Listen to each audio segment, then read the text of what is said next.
6 against slop is what the NRL has become. Games are won, games are decided, they live and die by the 6 again calls. Momentum is impossible to wrestle back. However, amongst the poop, there were some good games that happened this weekend, and we're going to take you through every single game. But before we do any of that, if you haven't seen us before or you aren't yet subscribed, please make sure to click that subscribe button.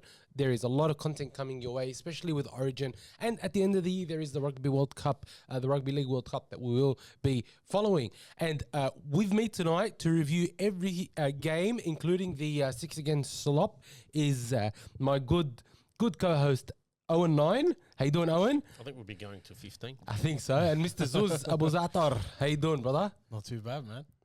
How'd you guys find the weekend, the footy? I found it so abysmal. Again, I've made this complaint multiple times now, but the best way to describe what's happening in rugby league right now is 6 against Slop. I don't know, man.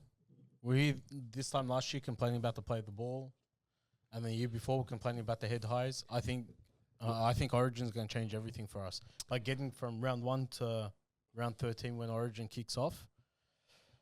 It's tough to watch. Look, it is tough to watch, and I know we say this about a lot of different rules, but very rarely do rules affect the game as dramatically as as the 6 again is affecting the rounds every single week. I'm sure you can't deny that.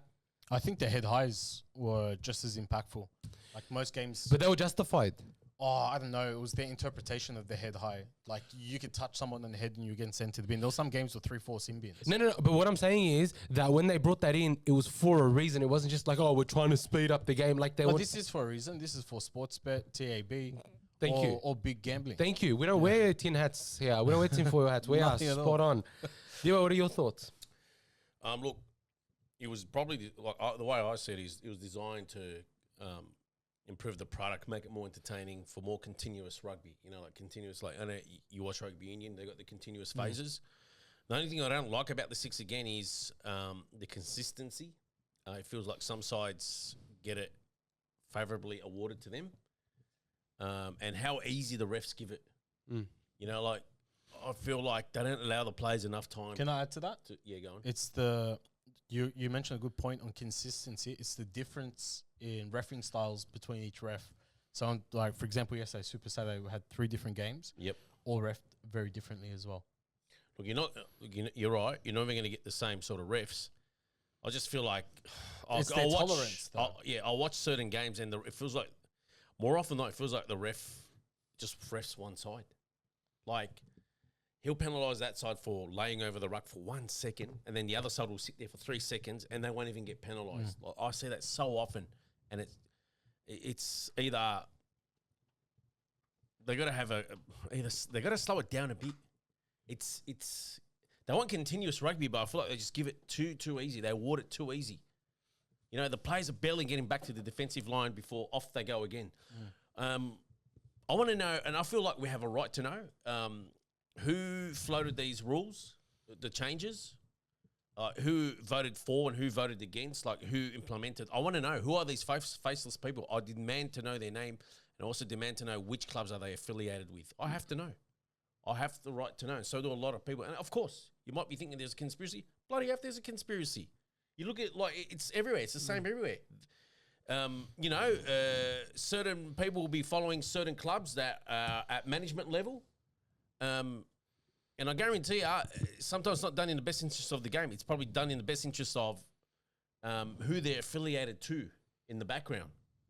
I agree. And the thing is, I think a large portion of rugby league fans definitely agree with you. Look, as I say, we put out a hot take Instagram graphic on Instagram, and it's gotten hundreds of thousands of views. I've put up a poll. It's gotten hundreds of votes saying that, look, they agree. They think that the 6 again is not doing its job, and there's nefarious reasons behind it. And it doesn't just stop there. Like, the other thing I don't like is the kick challenge in the air. Oh, it's ridiculous. Like, this whole back down, is it just negating the advantage you get with either taller or shorter players? Like, who's the reasoning behind that? I want to know who are these faceless people that came to make those The good rule implementations. the good thing Who is are that the it's dr- dead and buried now because over the Last couple of weekend, weeks, yeah. like they've literally not reffed it at all. I Which, want to know who was the driving force behind it, who floated it, and then who accepted and implemented, who voted for and who voted against for these sort of things. They're meant to know the names.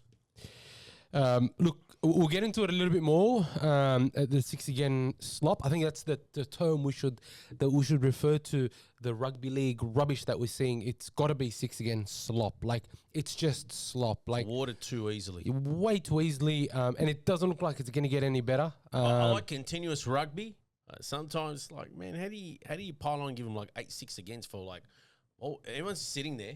You will sit there. A lot of people at home will sit there and go, what was that for? And I guarantee each Like- one of us will have a different reason for why it was given. Yeah, as yeah, well. different it was, interpretation thank of you. it. It was sit there and like, they went offside.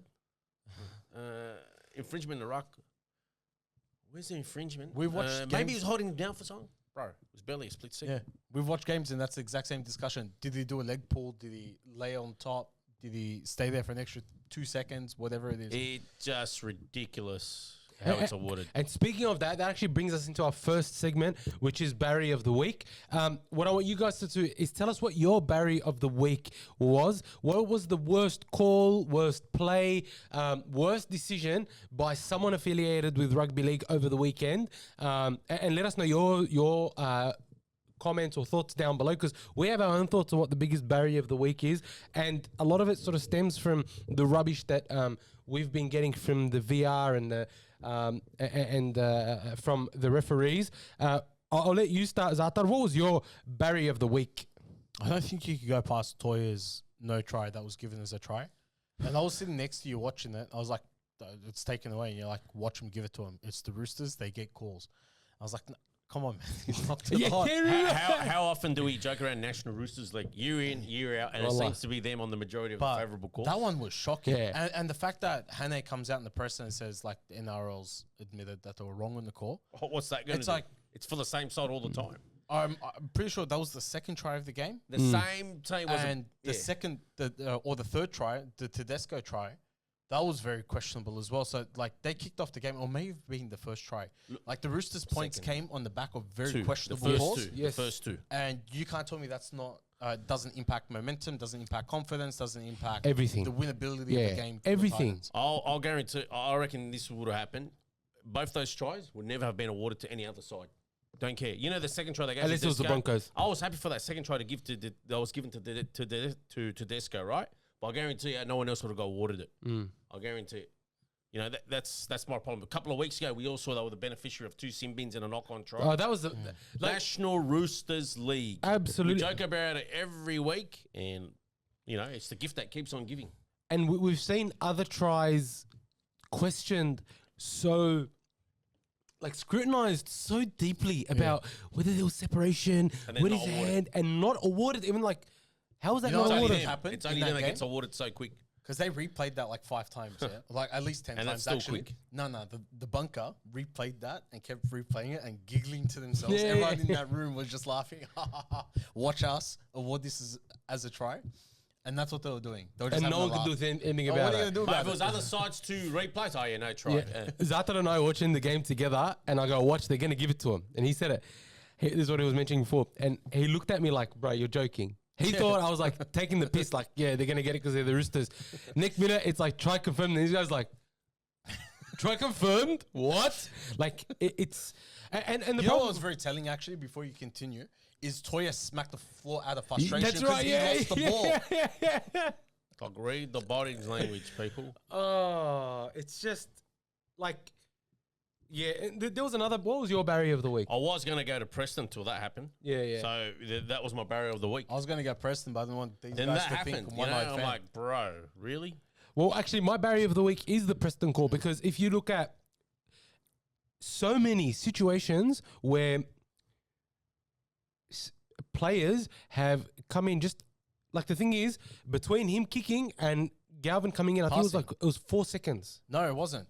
So Winston Neville, shout out to Winston Neville, actually timed it Yeah. from Katoa releasing the pass and him getting hit was 0.14 seconds. That's ridiculous. Like 0.14. I watched it with you, remember? Yeah. On the watch along. Well, yeah, it was our watch along. Yeah. By the way, guys, we have watch alongs every week. This Friday, there'll be a watch along for the Dogs v Sharks game. 6 p.m. We'll be going live about maybe 5:45, 5:50, like not too long before the game. But believe me, these watch alongs are absolutely incredible. Like, You'll watch us cry together. oh, bro, we can, like, you'll see me do some absolutely, like, funny shit. But anyway, sorry, you go ahead. We're watching it together. Yeah, and I said to him, all right, it's late. And it'll just be a penalty, Yeah, sufficient that's it. yeah. Penalty was enough. Sin bin, why? Why do you have to grandstand and make it a sin bin?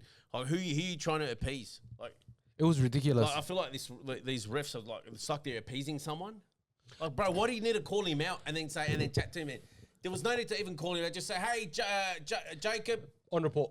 look, late. Not even on report. Are you serious? Bro, you get more whiplash from a tackle front on than that. Yeah. It wasn't even a killer tackle. Jacob, that's a penalty.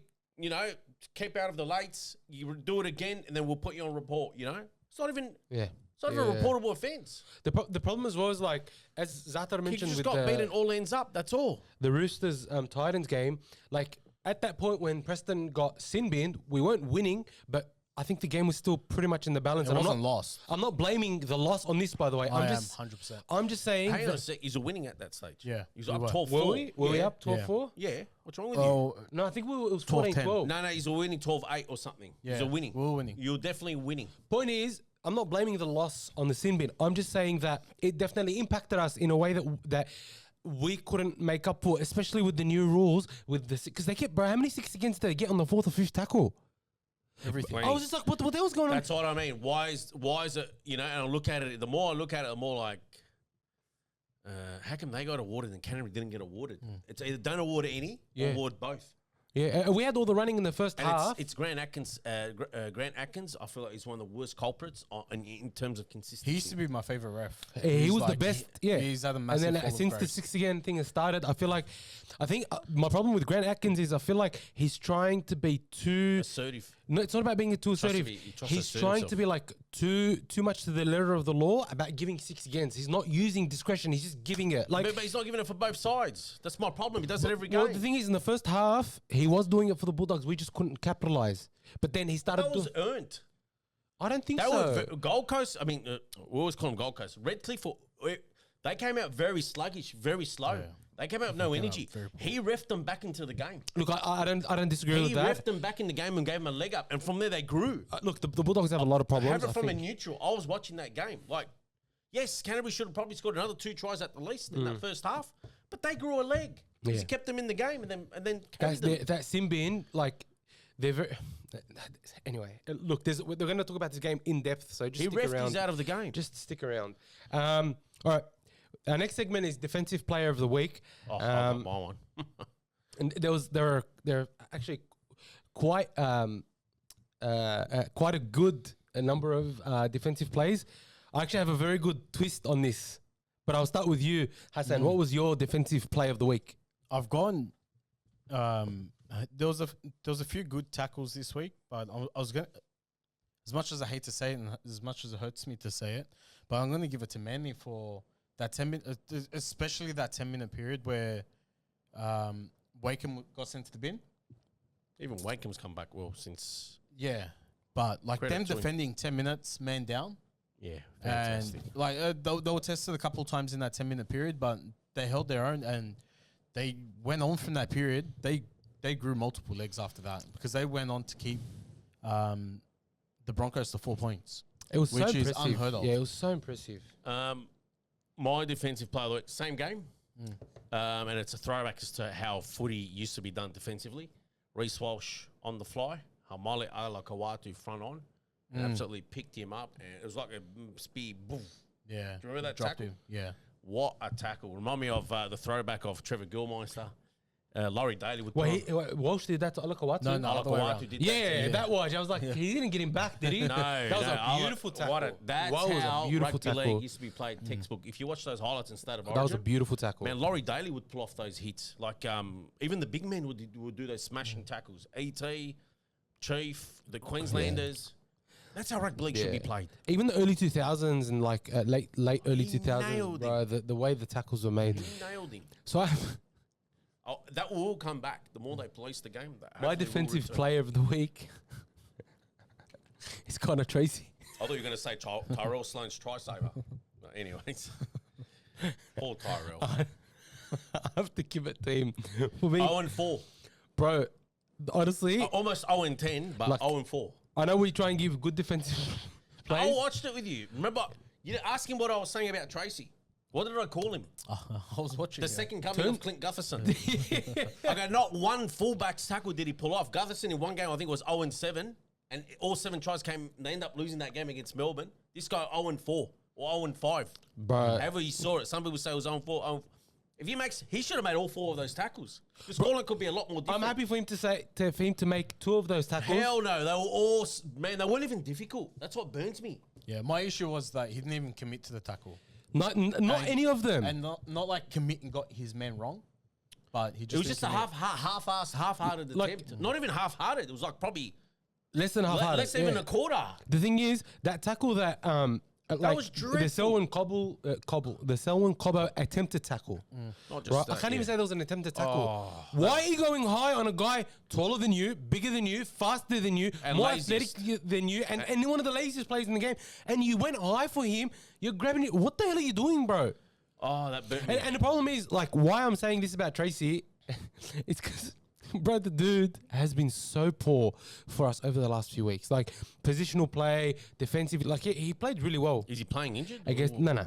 He played really well against the Panthers, right? But then, Yeah, some of those tries he pulled off against the Panthers. Where's that been? it's like he got re-signed, and they re-signed him for 2 years, and then he's just shit the bed. So that was my undefensive player of the year, of the week. Oh, mate. Anyways. Next segment is attacking player of the week. I already know my one. Zaatar. My one's from the Penrith Raiders game. Isaiah Papili's offload. Oh, His offload. Yeah, it was a beautiful Casey- offload. Freak. Was it Casey McLean? No, to Blaze. Blaze Talangi, yes. Freak. He almost done it a few times in the game. And then Leota was trying to up him. Leota a few times Yeah. got his hands I free. but love nobody ran Leota, onto man. him. What a play.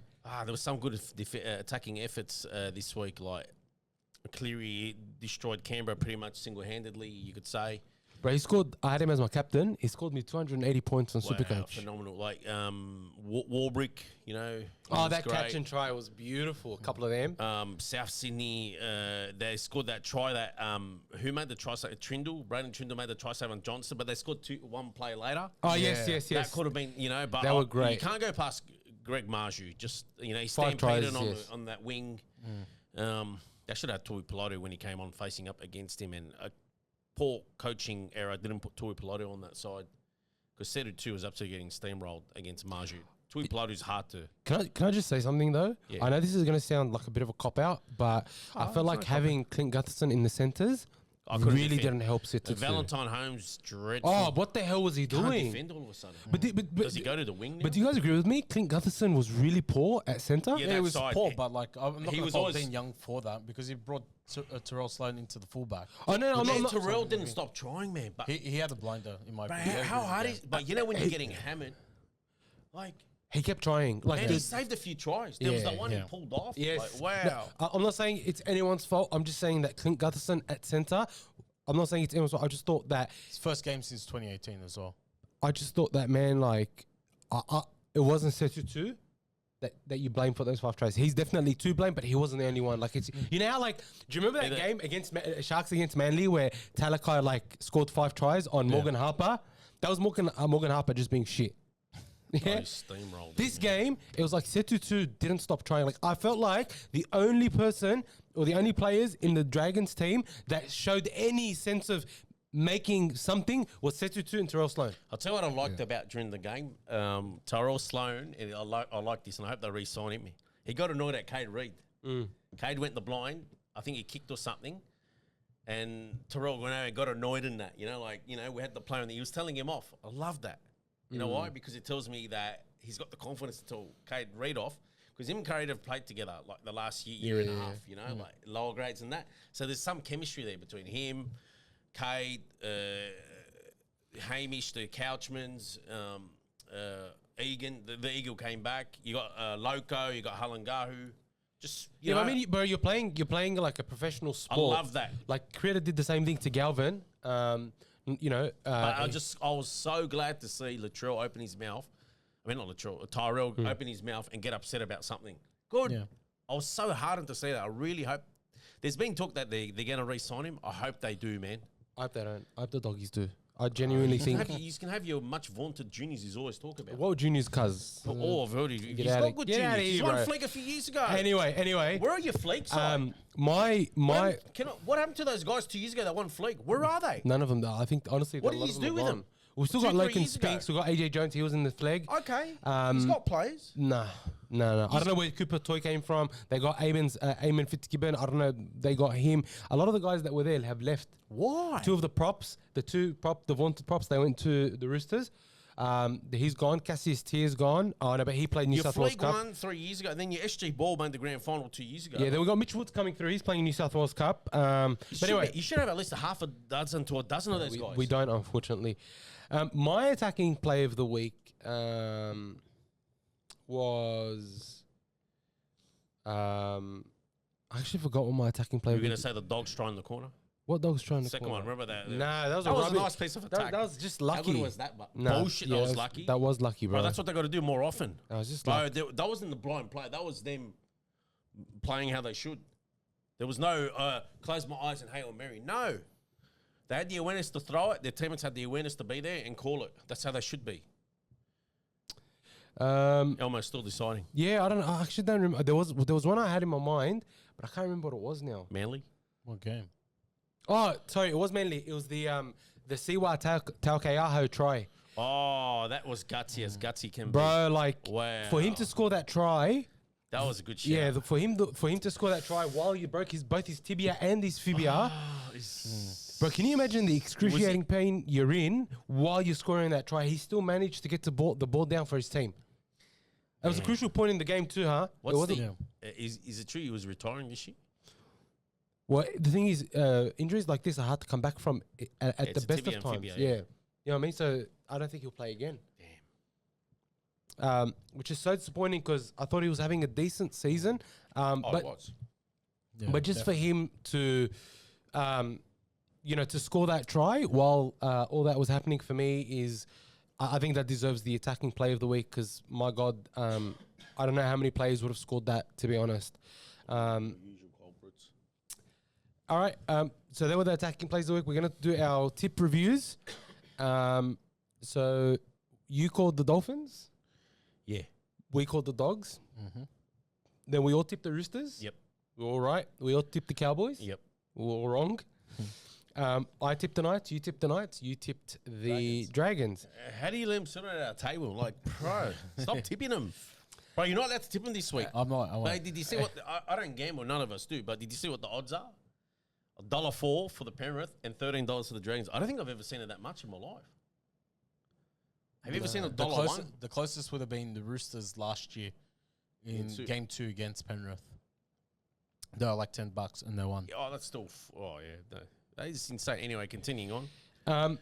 Okay. The Rabbitohs and Sharks. You and I called the Rabbitohs. Dibbo Zaatar called the Sharks. Oh, no, that's right. Man, the Sharks didn't even turn up. How am I going to know that now? But I told you they don't turn up after a big That win. is dreadful. They're not going to make the top 8. That's my bold call. Neither of the Dogs, but anyway. No, don't worry about the Dogs now. Cronulla will not make the top 8. I hope they don't deserve to make the top 8. I agree. They keep getting the easiest draw year in, year out. They do nothing. Frauds. I hope they keep getting worse. So I tipped the Broncos. You tipped Manly. You tipped the Broncos. Well done. And then we all tipped the Storm and we all tipped the Panthers. Man, that was dreadful by the Broncos. So I got They're better than 1, 2, 3, 4. I got 5. 5 Pretty out of good. 8. You get 6 or 7?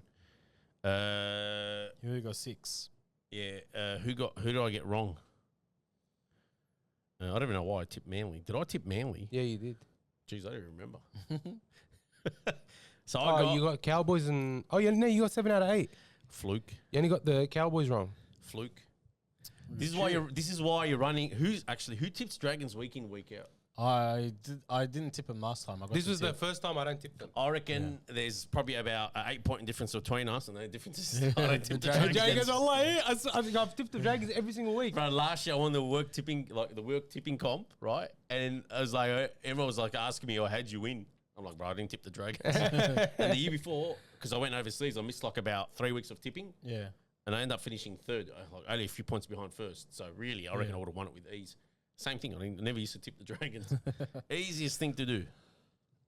All right. All right. Now we're going to get into our game reviews. Now we're going to review the Dolphins up against the Bulldogs. The Dolphins humiliated the Bulldogs 44-12 with a lot of help from the referee. But I'm not blaming the loss on the referee. Jermaine Asako destroyed us on that. He kept giving him space. Right on that left-hand Bulldogs edge. Jonathan Saw had a game to forget, but he's still young. I think it's his 5th game in first grade. So I'm not going to be too harsh on Jonathan Saw. As mentioned before, Connor Tracy was actually... I mean, I don't even know how to describe how bad Tracy was this game. You know, we've all been saying for a long time that Tracy is not an elite or premier fullback, and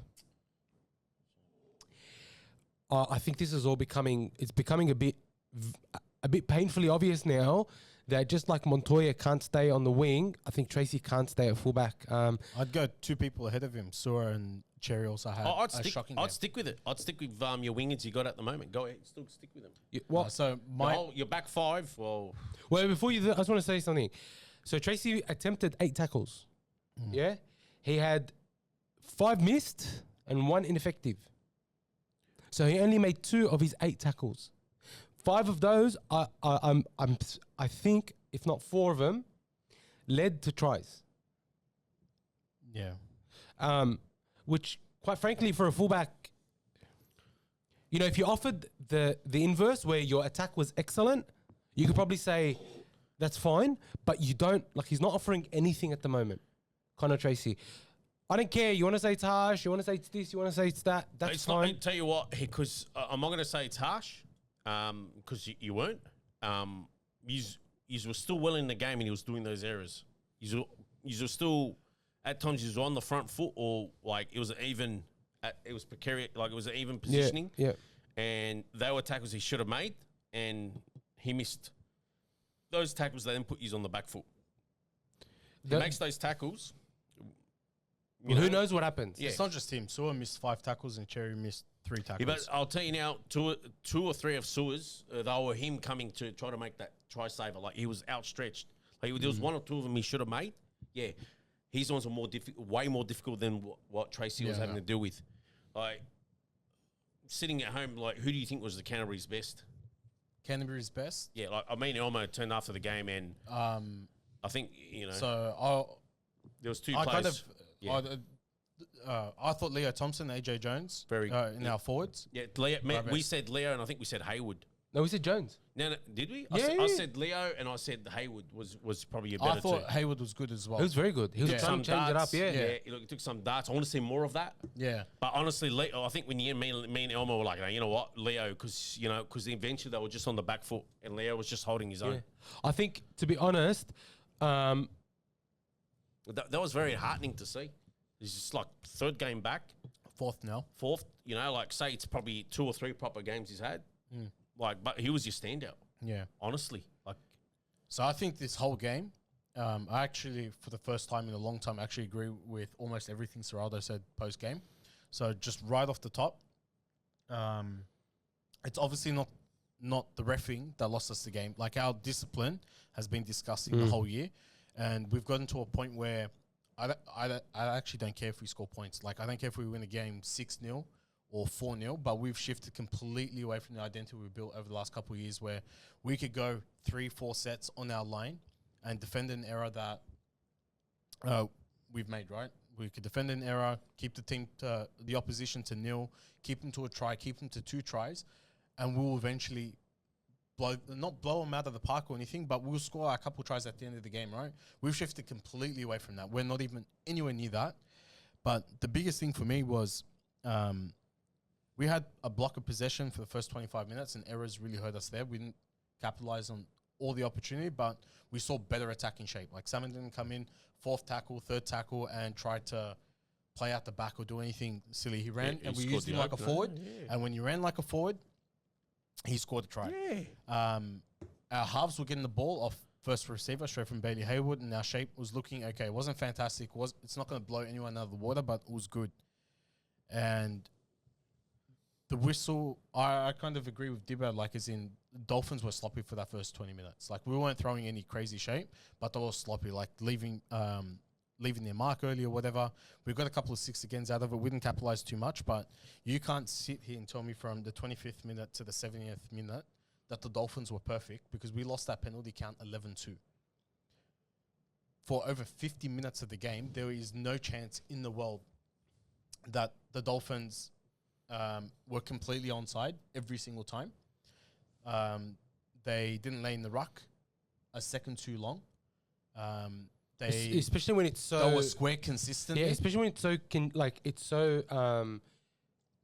what's it called? Like, it's so subjective according to the referee. It becomes like... It's almost like...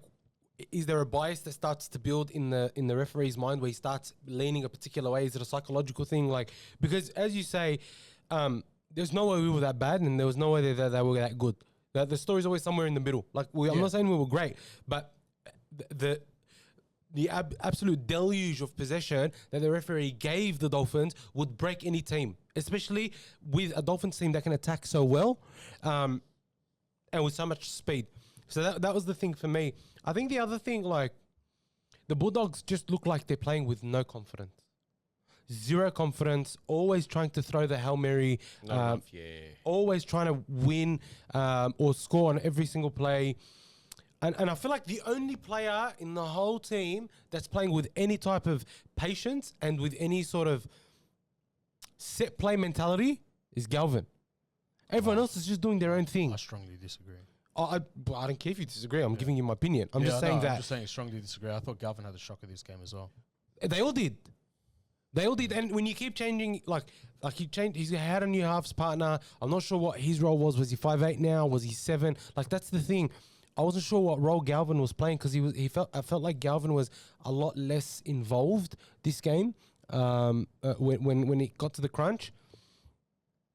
You're missing Burden. Who did you get back this week? Probably Burden. I'm not sure how far Kiraz is. I'm not sure how far. We really need Max King. I think Max King might be back. Those 3 boys back. Oh, man. Nah, bro, we'll still lose. Running into the origin period where, like I said before, sides will have players missing. They could get injuries. It's not that for me. Loss of form. You know, I still feel like that's your beacon of hope. Our team needs an attitude readjustment. Of course. The whole team need to be put on notice. Outside our forwards, I thought our forwards for the last couple of weeks were the first time in the last 3 years our forwards weren't being put on their back every single tackle. 100%. And a big part of that, or one of the biggest parts of that, is Theo Thompson and it has to be said, AJ Jones. Yeah. Even Bailey Haywood playing, he's technically a forward, like in that 9. Yeah. He's playing okay. James Salmon had a decent game this game. No, we didn't lose because of him. No. I didn't say we lost with him, but he defended he wasn't that great. Oh, what do you expect from him in a losing team? Well, he defended well. It was one of his better games. No, my problem, which is such a horrible thing to say, because that was a shit game. Because for me, if you're gonna play him like a forward, then put someone that's bigger there that's gonna bend the line. Not someone like Salmon who doesn't bend the line. We just said that we didn't lose on the forwards. Like, our forwards didn't lose the game. Yeah, but it's not about negating a loss. It's about providing a win. And if you have a bigger forward there who's playing as a forward, that's better than having Salmon who's half 1 foot in, 1 foot out. You see, I don't rate Salmon at all. That's what I'm saying. You know that, but I thought, like, this game, like, I can't look at this game and say Salmon was our problem. Like, if we're being honest about it, doing the post game review, I don't think he was a problem. But Colin Tracy, Cherry, he didn't contribute anything positive. You need someone that's more he's got a try. It's not just the try. It's he didn't get involved in attacking shape at all. He ran like a forward. He tackled like a forward. You need someone more impactful. Hang on a second. Let's see, right? If you want to talk about Salmon, my point about Salmon is, okay, he wasn't bad. Was he good? Did he stand out? No one in the team stood out. Hang on a second. Stop for a second. Okay. I'm saying instead of having someone as average as him in the lock position, why not throw AJ Jones at lock? Why not throw Finalatu at lock? Why not get one of our forwards and throw them at lock? Why not have Sitili Tupanua at lock and bring another forward onto the bench? Someone more impactful. Someone more impactful. Yeah, I agree with that. That's what I'm saying. I'm saying that he might as well not have been there. He might as well have been a fucking witch's hat. Witch's hat doesn't knock the ball on, but it's also not going to get you any meters forward. Like this, Jamin Salmon, played, let me tell you, he played 67 minutes. He ran 9 times for 81 meters. Yeah, he also made 35 tackles. Okay. Yeah. Not bad. All right. He didn't have a bad game. That's what I'm saying. That was one of his better games. I'm just saying. We can't honestly sit here and look. I'm just saying that even the games that aren't bad for him are still average at best. Yeah, I get that. That's what I'm saying. I don't rate him as a 13. But in this game, like all the focus, the sole focus should be on our backs that have lost us. Do you know what baffles me? What baffles me is Ciraldo wants to act like he's some sort of genius, right? He put fucking Curran at centre because he played at centre sometime with the Warriors, even though it was proven that he actually never started at centre ever, right? He says he puts Jamin Salmon at lock, even though Jamin Salmon spent his whole career at 6. Right? But he refuses to move Burden to lock, even though he's played his whole career at 6. And we know Burden could probably do it. I don't know if like he refuses. Like I don't know. I wouldn't weaken our halves to strengthen the lock position. Like we don't have a better halves combo at the moment. Like you can't tell me anyone else is going to jump in. Bro, we miss Burden so much at lock, at half. I'm not saying anything, but I'm like, but it's the thinking that Ciraldo has that pisses me off. Like he threw Curran at centre, he fucked us up completely because apparently he played centre before, and he's throwing Salmon at lock because even they played. See, I don't agree with a lot of his changes, but like I think this attitude thing, our back line, like starting with Montoya before he got dropped, like our whole back line has been horrible defensively for the whole year. Including Crichton, by the way. I wouldn't say he's horrible defensively. But against the Dolphins, he was one of the worst. No, he wasn't. He was. He wasn't. Bro, he rushed up consistently, right? He was out of the line. He missed his assignment once when he rushed up. Nah, bro. He was missing his assignment consistently against the Dolphins. You know, I'm a big fan of Crichton, bro. No, but he only missed 2 tackles. You're making it sound like he missed everything. I just felt like... I want more from him still.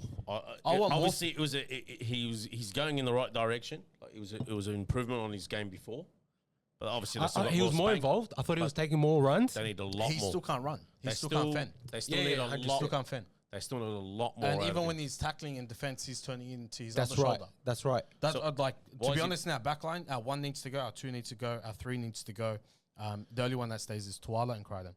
But how, honestly, I think we say this every week, but bro, Tuala's, wow. Like, Tuala, for the value that he brings, like we obviously didn't pay overs to bring him over. He is providing a lot more value than Cherry. He played a couple of good games when he came back in against, I think it was Penrith he came back in. Against that game he was good. Yeah, and then the following game he's okay. And then ever since he's dropped off massively. Why is Sherry copping a lot of heat? He's giving Sherry here. I don't think I don't think there was much difference between him and Crichton. That shows where Crichton's at. I think Sherry missed some really important. Like there was 2. Every single one of his misses led to tries. There's a difference in the cost. I don't think that's deserving of getting dropped. I don't think there was much difference between him and Crichton out there. I agree with that. Honestly, I'm just pointing out to again, Crichton's not justifying his price tag. I agree that this game, both our centres were quite poor, including Crichton. Like, if we want to be honest with ourselves, Crichton's playing injured and he's not playing at his capability. Why is he? Then sit it out. Who are we going to bring in? Bloody young guns. This is Ciraldo. Ciraldo doesn't believe in young guns unless Gus tells him they're good. Then why go out and buy those players? Have that squad if you're not going to blood them. Bro, at this point, honestly, we've lost 2026. Start blooding some juniors. Throw in Eamon Fitzgibbon.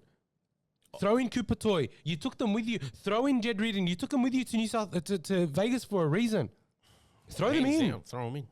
What do you have him there for? 100%. Throw Mitch Woods in. Khalas, let him get injured. Mitch Woods is already injured. He won't be back before like round 16. Bro. And he hasn't dominated a single game give him of that run. He's nowhere near ready. Like last year, I'll give you an example. No. Let me explain. Mitch Woods in his journey is very different to Cade Reid. Cade Reid was at least dominating Cup. Mitch Woods hasn't dominated a single game of Cup. I'm not referring to Mitch Woods. I'm referring to your outside backs. I'll give you an example. Hayden Buchanan.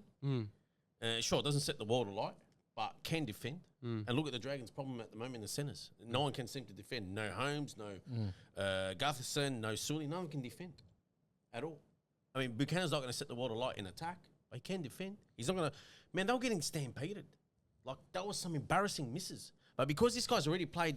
We've seen him play about 10 first-grade games or thereabouts. And you've seen how solid his defence is. He's played last year and he's played a bit of this year. Because we threw him in, you can easily slot him back in. Look, I Honestly, if you had blooded some of these players, it'd be a lot easier to use them. I agree. Instead of being a holdout.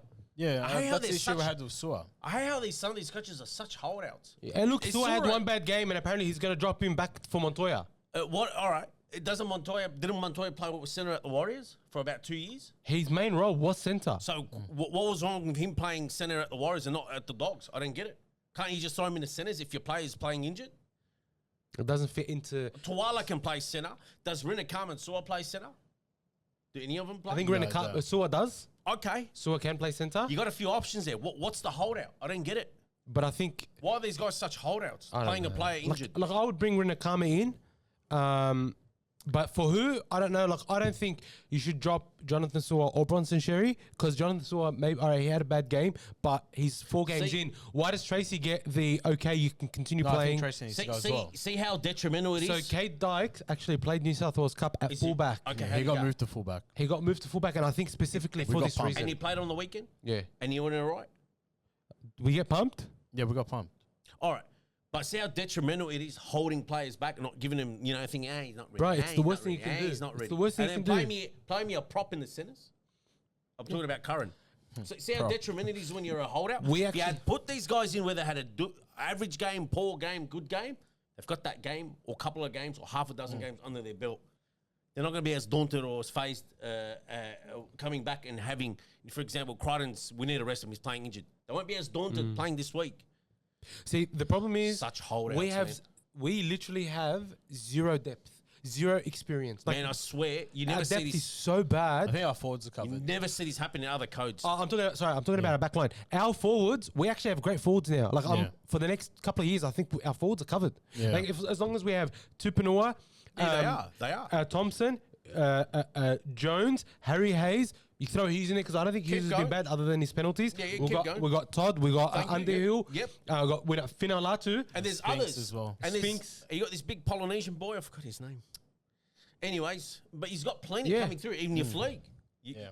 So our I think forwards are our forward covered. depth Yeah. is good. actually starting to build Hey, very we got nicely. Hopboy. Don't forget, I think Hopboy plays well. I just feel, thank you. We didn't even mention Hopper. And then you've got, but the backs, I like feel like we spent a lot and we're not getting anything out of it. No, Well, the I Dogs- feel like I'm a Canterbury fan, but anyways. the Dogs are not getting like. I reckon I was more pissed off than him on Thursday.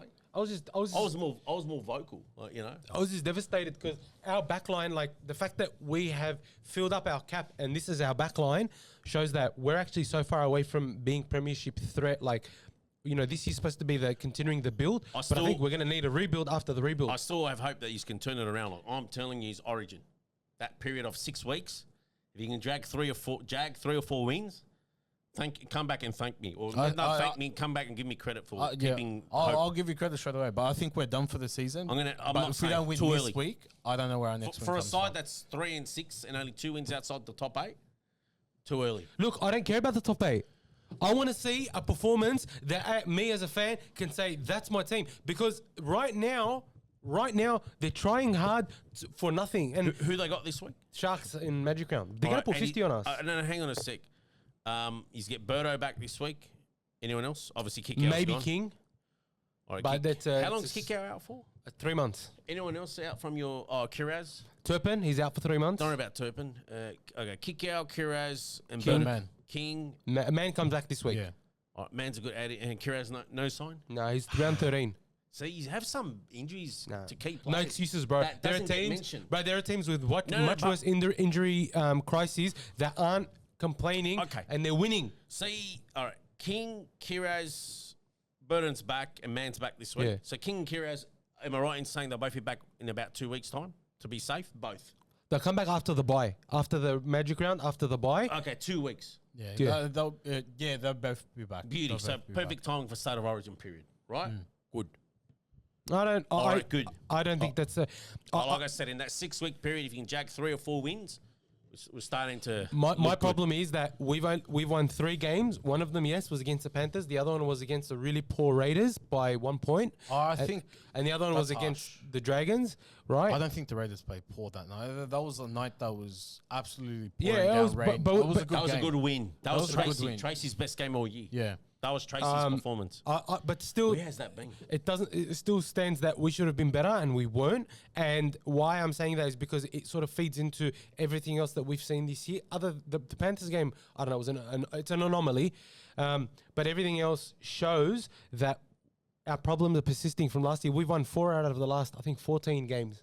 Right. 4 out of the last 14, which, if you ask me, that's actually really pathetic. Like, that's quite poor. And I think that our attack has changed dramatically from what it was last year. I think it has changed, and that's a lot to do with, I think, Adam O'Brien, where he's come in and he's trying to change the shape of our attack too much, and Seraldo is allowing him.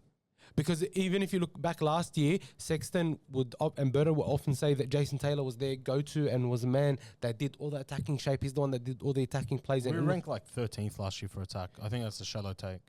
What? We ranked like 13th. No. for I'm attack only last year. saying, no. You're misunderstanding me. I'm only providing as evidence that it's Adam O'Brien controlling the attack. Our attack was think shit it's last Seraldo. year. It's also Seraldo. No, our attack was shit last year too. I'm not saying Jason Taylor would have been any better this year. I'm just saying that whoever's doing our attack, right? Because even though it's all, I know it's the head coach, but if the assistant coach, someone like Adam O'Brien, who was a full-time coach, head coach for a long time, is also obviously got influence, and Seraldo's deferring to him for attack, our attack is changing. So I'll give you an example. Burton is kicking a lot less this year, right? You don't think it's related Is he to injury? carrying an No, injury? it's not. No? I actually don't think so. Okay. Because he wasn't kicking for goals as well. He only kicked it against Parramatta as soon as Crichton came in. Yeah, Crichton is kicking. Yeah, but it's not an but injury thing. Even in-game. Like, I think it's an injury thing. No, because even last year, even last year when Burton wasn't injured, Crichton was kicking unless Crichton was injured. So for me, it just shows that they've decided that Crichton is the kicker, not Burton, because he has a higher percentage than Burton does. But like in rounds 1, 2, 3, Burton was doing a lot of the kicking. And then whenever he picked up that groin injury, that's when it cliffed off. Like, I don't I don't think attacking shape just changes overnight. This is something they work on in the off season. Yeah, but that's my point though. But Adam O'Brien has been there since the off season, so I'm not Yeah. blaming him only, but I'm saying that what he's brought is not working. So I think there just needs to be an attitude readjustment with a lot of the guys. So I reckon he's not kicking because they're worried he might re-aggravate it at this Yeah. stage. So they're why is he probably playing giving it more injured then? He's not playing Because you injured. can play with like a groin issue, wouldn't say but you he's- wouldn't put extra. Okay, but workload him on not it. kicking is impacting us quite severely. His hang time, and you know this, his hang time Yeah, I gives know. us time to get into their faces and manage our defense. We did that for a little bit against the Cowboys when he started kicking again. Yeah, but it's also very standard in our role. Probably Like just if you have a giving it more niggle, time. you keep Yeah, playing. but- You don't just rest But your it's player. impacting his ability to play completely. He's playing like when he plays, like he's had even before he stopped kicking. Like I thought his form's been poor since last year anyway. But regardless, like you're not gonna like if someone's got a niggle, you don't just drop him from the team. It's not about Especially dropping when him. they're worth Is he- 800K. You're playing your captain, injured. You're playing Burton, injured. Who else is playing? Very standard in NRL. Kiraz were playing injured. No, but we're going poorly and you're playing people injured. There's got to be... But it's not because of that. I think a lot of it is. No, I think it's got nothing to do with it. Yes. When you got Coach. people missing their assignment, like missing their like I don't think also for the record, I don't think Seraldo's lost the locker room, but like when Same, you got people like not that I want to call him out, but like Tracy missing his assignment consistently week in week out. When you got Cherry and Sua, they had absolute barrier on. You know when what? was it Thursday night? Galvin. Like it won't even add to his stats, but he literally watched. But we need Cody more out of your Nikorima forwards. just walk straight Yeah, through. see that? See stuff like that. We need more out of your forwards as well. Like- Don't leave them out. Burton's They not got to gonna. cop it. Over the last couple of weeks, I think they've aimed up. To be Yeah. quite honest, I think they've aimed up they're over the still- last couple of weeks. On what? We They need to haven't- do more though. But we haven't lost the middle. You got to be more dominant. Seeing your backs aren't producing, your forwards got to now step it up even more. Yeah, and Honestly. they're winning set distance. The last 3 weeks, we've won the set distance. They got to be more dominant. We're to create moving that space. Well, you can't get 100 meters every set. The thing I is, know you we're can't, winning. but- We're winning that battle, and then as soon as we get into attacking shape, like we stand like Connor Tracy's like 500 meters But out of Your position. forwards are going to have Can to I shoulder just say, with all this analysis, there's one thing that I'm gonna say, and I think you're gonna agree with me. I'll disagree for the camera.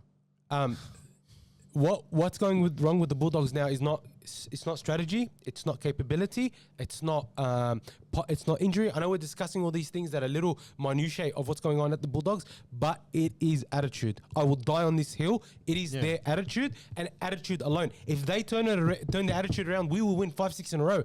It's attitude. I don't care what anyone says. Attitude is what won us the Penrith game. Yeah, 100%. We didn't do anything differently that game than what we did, other than the way we rocked up. We rocked up wanting to play. That's it. Yeah, it's like the lazy. Like you don't just become lazy overnight, right? Like you don't just I watch an arm grab on the tackle, like someone running through. It's not capability. It's not attack. Because actually, if we look at the attack from Penrith against Penrith, we're like, fuck, that was good attack. Yeah, that's why I don't buy into the whole attack thing. And last year we didn't win games on attack; we won on defense, and now it's like we don't give a shit about it. Yeah, like, and I think a big part of it is the fact that the game is so much quicker. We just haven't adjusted quickly enough because our team doesn't have that capability. There's an element of coaching as well. And it just needs a sprinkle of coaching because Bailey Hayward, I think, is being coached not to run. He had a few darts on the weekend. I mean, on Thursday. Remember that? This guy remember this guy? Oh, he ran. Yeah, I was like, And then they got when the he penalty. got the penalty, I was like, then they got the penalty. Yeah, Bro, like I think Bailey Hayward will start experimenting a lot more with that as well. I think that'll be good. He just needs to be given a license, man. Just run. Like you came through as a half. We know that you know how to pass. Take a dart, mate. Like if you see a marker not there, just run. Because it was just the week before where in the Cowboys game where the ref called a player offside, like not square. Yeah. And Bailey Hayward still passed instead of running into him to draw out the penalty. But look, he is a young 9. 100%. Like even though he's not a young, he's a youngish player, but he's a young 9. I think he has a lot of improvement. I still think that we need to go to market for a natural 9, in my opinion. If at least to back him up. If at least go back to our last podcast, we spoke a lot about the recruitment phase at the Bulldogs. I think, look, the other thing is, I don't like Sitili Tupanua starting. It takes off a lot of his edge. I think you got to send him back, right? Get him on the bench. I don't care if you. I reckon you start Harry Hayes, in my honest opinion. Start Harry Hayes at 12 in place of Tupanua. Keep Tupanua as impact off the bench. Him, AJ Jones, Lipoi, Hopoi, and Kurt Mann. I think they will be a much better bench because there's size, there's leg drive, and having Harry Hayes there means that we can use Sitili Tupanua's explosiveness off the bench. That's the only thing. Other than that, I think we lost that game on attitude and attitude alone. I don't think that the Dolphins were incredibly good. The ref gave them a leg up, and we didn't have the mental tenacity to continue to fight. They still capitalised on every opportunity. They picked out the weakness on that our left edge, and they just kept going. They just kept hitting it. 100%. Look, onto the Dolphins. They were good. I don't think any one player had a great performance other than obviously Jermaine Asako, which pisses me off as well because he was on the market, and I don't think we even attempted to speak to him. Melbourne. Just out of nowhere. It's like, Melbourne have signed Jermaine Asako. I was like, where the hell did that come from? Because Warbrick's going to the Warriors, so even Warbrick was off contract. Yeah, that's right. Warbrick was off contract, and the Warriors signed him. They've signed Grant Anderson. Who else have they signed? They've signed. They've got Alafana, Pereira. Where's Hovarth going? Is he staying? No, he's staying in Melbourne. Oh, I thought it was Hovarth that was going to Warriors. So it's Grant Anderson. 1 year at Brisbane, then straight to Warriors. They did that swap for Mitch Barnett. Wow. They were good without being exceptional. I thought Jeremy Marshall-King definitely turned the game when he came on. I thought he was good. He was excellent, darting out of dummy half, getting in between our markers. I thought our defense at marker was really poor. But yeah, I honestly don't really I don't feel like they were exceptionally good other than Jermaine Asako. They're just stuck in the game. Like they proved this an attitude thing. Like they withstood the 25-minute period where they were sloppy. As soon as they got a sniff, like it was their first couple of tries were all long-range tries as well. Typical Dolphins try. They stayed in it, came back second half, like they were winning by 2 or leading by 2 at halftime. They came back and they just stuck to it. And we kept dropping the ball and we couldn't wrestle back momentum. Who was that tackle that Hayward pulled off on, that try save? Was it on Bostock? Where he came running back and he pulled off a try saver? Yeah, it was. I think it was on Bostock, yeah. Hayward he was on in that first half. He was throwing himself everywhere. And they scored, after we scored our 2 tries, Yeah, They scored 40 unanswered off points. mistakes. Yeah. Their first 2 tries. Yeah, Remember, it yeah. was passes you didn't need to Yeah. push.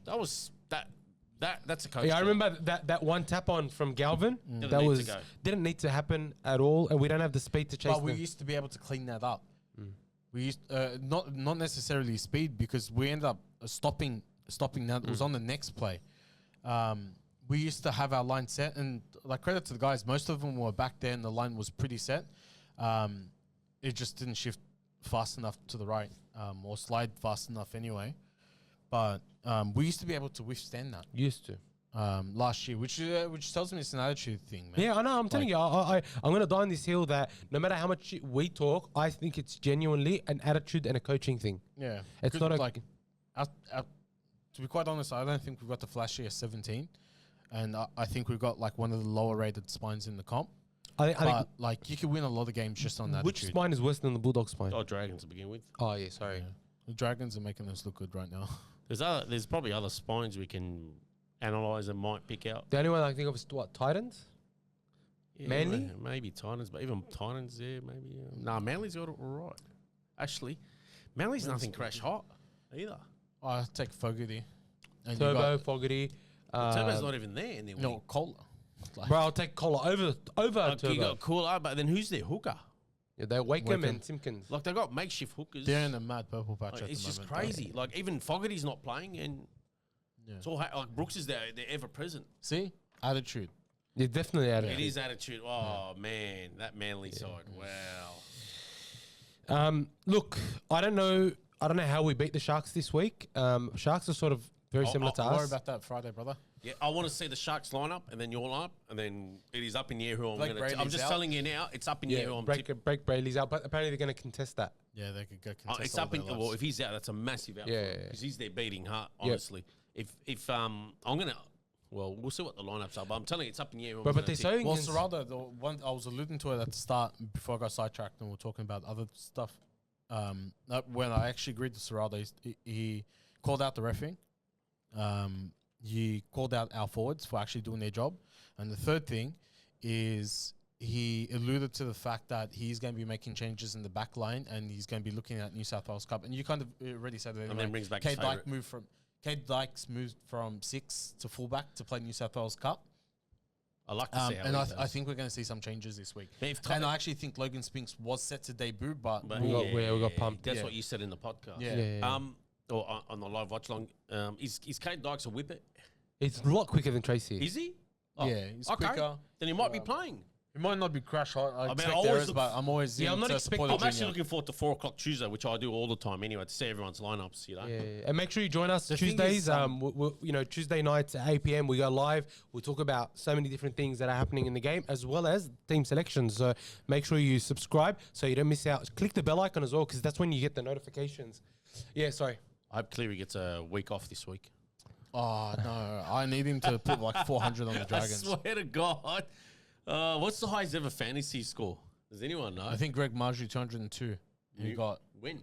against you guys. Ever all time? No, all time. I'm not sure. I have to double check. I think it was Turbo back in 21, but Yeah, Is that fantasy or Supercoach. No, I'm talking about fantasy. Supercoach scores a bit.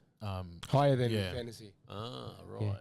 Um, Far out. I was just thinking Cleary, 8 try assist, 7 line breaks, 4 tries. Now you guys will aim up for the game. Oh, you gotta man. get tailed up by 60. Yeah, really. Look, Oh, man. I guess just to round out the Bulldogs discussion, I'm loving the way Leo Thompson's coming along, and I reckon when we get Max King back, having him and Max King in the prop, Max King has got a nice offload that you don't know what you have until it's gone. It's one of those moments for me. Yeah, so I'm excited to get Kingy back because I think him and Thompson in the starting row, and then having AJ Jones, having Hughes, Hayes, Tupanua, even Kikau when he comes back, Hotboy. It's a strong forward rotation. I think that one would probably last year we would have loved to have had, and I think Starting to look good for you guys. yeah, I think we can actually keep up with all the forward packs. It's just we need to get our backs. In line. Any final Kira's thoughts? back in 2 weeks. I think It's just Kira's will be attitude. huge. I think See, it it's comes starting down to to look good for you the guys. attitude. You might get Dykes, let's hope he has a good game, and then he's get Kira's. But looking yeah, good. yeah, Maybe Tracy can play on the wing then. nah. Or in the centres. He was good for using the centres, remember, a couple of years They ago. played on the wing. He played Was around it? 200 meters on the there wing. you go. Yeah. There you go. Any final thoughts? No, just the attitude for us. I think the season's done. I'm just going to point out it's up in the air who I'm choosing between Cronulla and the Dogs. I'll look forward to seeing their lineups. Always just saying it always now. pick your team, no matter what. All right. Next game, the 6 p.m. Friday game. It's the Roosters up against the Titans. The Roosters won 28-12. This was, you know, if Roosters players want to hang their hat on this win, fine. They're third, but this was a pathetic performance by the referee. But also, Titans were okay in stages. Titans in the first half, I think Titans were quite good, but then they just didn't have the they were hanging resilience. in there, They yeah. didn't have the resilience. They should have been leading at halftime because those 2 tries were the questionable tries. 100%. Like even if I was half okay with Tedesco's one because like it was in broken play or whatever, but the rule black and white obstruction it should have been taken back. It right? doesn't make any sense. They should have gone to halftime at a minimum 6-0 lead, but like if you're riding on momentum, like I guarantee the Titans would have crossed over another 1 or 2 more times. Guys, if you agree with us that the refereeing was pathetic, and if you think that Kinney no try or that James Tedesco try where Kinney was obstructed is absolute bullshit, give us a thumbs up, subscribe, and let us know your thoughts in the comments, because I actually think it's abhorrent how bad that call was. Like I am so. Like, honestly, I saw that try and I was like, what the hell are we doing? Are we even watching rugby league anymore? Like, what is this sport? This is so bad because these tries were taken away from other teams, and the obstruction was even less impactful on the try, yet it was still taken away. Yet this try was given when really Kinney should have had a shot at Tedesco. Right? To say that he wouldn't have got there, didn't impact it. Like, are they watching the same game as us? Genuinely, like, what the hell are they watching? Like, it doesn't really compute for me what the hell is going on. And, you know, that Toya try, like, I don't think anyone that watches rugby league and says that was a try, I don't think he deserves to be in rugby league. I don't think he deserves to be in the administration. Unanimous consensus. Was it out Adam there. G in the one in the video ref's box? Yep. Far out. Disappointing, man. He's better than that. He was better than that, but I think it's all the gone out. 23 took a toll on him, man. Nah. The grand final took it out of him. I think the stakeholders from certain clubs got into NRL's ears and they've taken it out of him. I honestly wouldn't be surprised. Bro. I genuinely, honestly wouldn't be surprised. Same clubs keep getting the calls, which makes me wonder. That's all I want to know. Who are these faceless people involved? I want their names. Outside the refereeing calls, I want their names. They've got to be held accountable. outside the refereeing calls, like that Tedesco Reece Robson combo is building to be, I think, one of the greatest combos for this year. If you pay attention to Reece Robson, if he gets a quick play of the ball, He looks for Teddy. no. That could be a coaching No, when he scoots out of dummy half, like Teddy's there's a there. quick play of the ball, he'll run and he'll dive. Like as soon as he gets touched, he's on the floor, and he's playing the ball, and it's Teddy following up as the dummy half That's there, a coaching thing. and he follows straight through. That's definitely a coaching It thing. is. It's been But happening the last couple of weeks. I guarantee you the players would have had an input. It's the plays they've come up with. Like, it, I there's reckon. one guy there, he might be a big driver behind it. A lot of people won't give him the credit, but DCE, he's one of the best brains in footy. You hear a lot of players saying He's where also one he of the goes, best necks in footy. But He's got a big neck, yeah. A lot of players will say that this guy, coaches take a lot from him. Like he pretty much tells Another coaches. James Maloney. Another James Maloney. But the difference between him and James Maloney, I think he will be a coach. you will see, that's the thing, James right? is too much of a loose cannon. Yeah, like even when the Roosters signed him, remember they said that their idea was they wanted to sign him for a year or whatever, and then they've given him a coaching role when he retires because they rate him. Unofficially, because you can't. I reckon the Dragons should sign Dean Young to a 2-year deal. He'll get fired and then just take DCE as soon as he's retired. Honestly, I think the Dragons need to go for an like as much as I love. Have to go We'll Brad get to the Arthur. Dragons. Yeah. We'll get to the Dragons. Brad Arthur. I want to say another guy like for the Roosters who impressed me, Cody Ramsey. I thought he showed a lot of so pace. good. They couldn't. The Dragons couldn't even give him a run. Yeah. And he was killing it in reserve grade. Like, why wouldn't Flanagan give this guy a Yeah, run? I don't know. He Like, ran for every week- 200 meters. Bro, in reserve grade, he was probably doing 300 did meters. you see how every quick week. he looked as well? Like Yeah. for a He was always quick. for a guy that went through again. so much and then to come back and perform this way, It was like 1,300 days out of footy, right? bro. Something Man, like he was Wallah. torching him in reserve grade week in, week out last year. Took him to the grand final. He scored those match winners in the semi final, in the preliminary final against the Warriors. Nah, he was great. Good on him. Very, very happy with him. I think Sam Walker's coming along very nicely. Yeah. Gets more experience every year. He might play Origin. Yeah, I was going to say, given Dearden's injury, I would love to see him in the Queensland. Even though I hate Queensland, There's like some chat like Ponga to slide into 7. I That's thought the that dumbest was thing, like bro. ludicrous. he It was has to be far Sam out, Walker. Ponga. where would you put Ponga then? Ponga, I'd put him as 14. Not Not at 6. I wouldn't start him. You'd have him. No. You'd have Walsh over him at fullback. Yeah, I'll go I Walsh. think Walsh is the most electric fullback. Nah, comp. in current, Ponga at 6. nah. No, I'd have him as 14. Actually, you know what? I reckon Ponga at 6 could work. Because Munster's been It could, ordinary. like, Even today, he Ponga's wasn't all issue, that. Like, it's been tried and tested at Newcastle. He can't defend in the Yeah, line. it's true. It's true. He gets So hurt. he He had to be gets hurt. 14. Yeah, I'd put him as 14, and I wouldn't like. I'd put him at 1 and put well, for Billy, Risha. look, I trust Billy Slater to make the right choice, but if it was me, I'd be going for him as a 14, and I'd be going playing fastball because it's a faster game. Yeah. Ponga and 14 with momentum, I think is going to be unstoppable. Keep an eye out. We're going to have our State of Origin roundtable coming out later this week where we sit down and we choose our 19 players for each Origin team, both Queensland and New South Wales. Obviously, we're going to pick a bunch of dickheads for Queensland and the greatest ever players for New South Wales. So watch out for that. Be sure to subscribe so you don't miss. Click the bell icon. Like my Queenslanders. Anyway, we have a lot of content coming Sorry, out. Queenslanders. I love yous. The other one that, I hope goes around for another year is Daniel Tupou. Bruh, Seen him get 200, one club serve. Do you reckon he's the most lovable guy in rugby league? Like, I don't like the Roosters. So quiet, man. honestly, I love He is so quiet and he keeps himself. I love Yeah. Turbo and Gerbo. I love them. Like, there's something about those boys. Like, they're just good, Oh, Very please. innocent, yeah? very good boys. Like, what? No? No, I'm not saying that. It's just they've had everything handed to them. Come on, man. What do you mean? They're the darlings of the media. Like the club always. This guy's had nothing handed to him. He You're never gets right, talked like- up. Bro, this guy deserves to be the most liked guy. I love him. Honestly, Honestly, I'm a big those fan of guys Daniel have Tupou. everything made for him. I think he's one of the best Well, players. it's been rubbish for the last 4 or 5 years. If not no, I'm more. just talking about And likability. the other one's always injured, and they're still the media darlings. This poor bugger, if it wasn't for close to 200 tries, he wouldn't even get noticed. And he's a gun player week in, week out. He's He's always written off, the Roosters might not sign him this year. Yeah, he looks like he's off to England. He goes again. He gets signed again. He gives you another 20-plus try season. Man, I hope he goes on around next year so he can get me past too. over 200. Yeah, me too. Big fan of Daniel Tupou. His connection with Sam Walker, I think, is excellent. Anyone he's played with has been good. But Sam Walker specifically right now, like the way him and Sam Walker connect when it comes to that try is just ridiculous. And you mentioned Who that. can ever forget that highlight from the 2013 Grand Final when he soared above the Manly team? Oh, wow. Wasn't that his debut year? 2012, I'm Oh, sure. 2012, yeah. On Reece Robson, you mentioned that. Hassan, I think Reece Robson has to be the 9 for New South Wales. If that's the case, he's my 9. I reckon Brayley's- his 14 has to be Brayley. Brayley's mine not starting. He's so attacking. No, so if my fullback at the moment is Tedesco. Same. And we'll discuss it anyway, but if it's Tedesco, it has to be Robson Yeah. because they built a combo that What if is it's absolutely Edwards? brutal. No.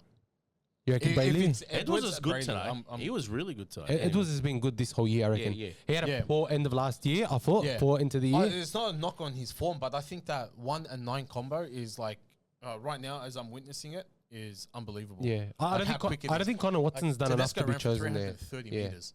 But I this mean, game. does that mean Dufty deserves to be New South Wales fullback because he ran for 300 metres 2 weeks in a row? Might as well. That was sensational. He could come join the Bulldogs again. No, he can't. He goes Fuck to the off. bench. That kid, what's his name again? Or the South's the fullback. Jai Gray? Jai Gray comes in and kills it. Bro, Jai Gray, Shaking my head. honestly, you want to talk about likability? I think Jai Gray's becoming one of my favourite players in the game. Of course. How can I you hate love Jai. that guy? But I'll never forget that trial against the Dragons where we want to watch Jai Gray that year. Do you remember? It was like a whipper. He's a ferret. Honestly, should be his Wallah, nickname, ferret. hey, Zaatar, when this guy went to watch the Dragons Bro, up the guy's against a the ferret. Rabbitohs, who were the 2 players that day that stood out? Do you remember? Jai Gray and Jesse Marshke. Jesse Marshke. They were the 2. But Marshall couldn't get a run because Flanagan was making sure Wallah. nobody was a competition to his son. Wallah. So calculated. Yeah. There. Absolutely It calculated. was, and now that look, it's very, like, it seems very malicious. Very malicious. And the thing is, you got to look at it. Every time a half came off contract, no, I got my son. He's very able. Yesterday, even though Daniel Atkinson was injured, he still did.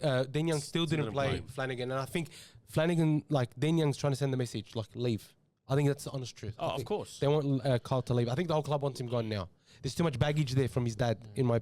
Again, I feel sorry for Kyle because I don't think Kyle's deserves that. But for the record, I don't think not even Shane a first Flanagan grader. did it out maliciousness. It comes from a place of love, But but hang on a that's the sec. conflict. If, you know, but as a after team, but hang on. But as a fan, but after the Dogs, you resent him for it. But Yeah, after yeah, the Dogs, so I'm not nobody faulting picked anyone. him up. He was actually going to England. His father came and brought him to St George. If the Dragons hadn't signed his father, he would either He had no club. He's either in England or he's a journeyman somewhere in the Queensland Cup or playing country footy. Yeah, Honestly, yeah. he's got no contract. Who was going to pick him up? Not even the Newtown Jets would have picked him up. Onto the tight ends. Look, I still think they need a lot more. Very trying, but They do, but They weren't bad. I feel like they still No, need they more. were in it for the first half, I thought, but like those tries, like bit deflating. Like they're a roster without They need like, more a out ton of of Tino. talent across the park, right? They need more from Tino Yeah. and from. You know who I think has been really poor. he used to play 80. You know who I think has been really poor, even though he puts up a lot of minutes and a lot of meters. Bo Firmo. I just think Bo Firmo has been quite bad. You know what it is? It's his errors. Yeah, that's what I'm saying. Yeah, that's Yeah. exactly what I mean. Like he's always got 2 or 3 errors in him. He might bounce back next year. Jaden Campbell is a freak. The scoreline's a bit harsh as well. Yeah, I do It's like, agree. It was like they were right in it until I think it was like maybe the 60th minute, Yep.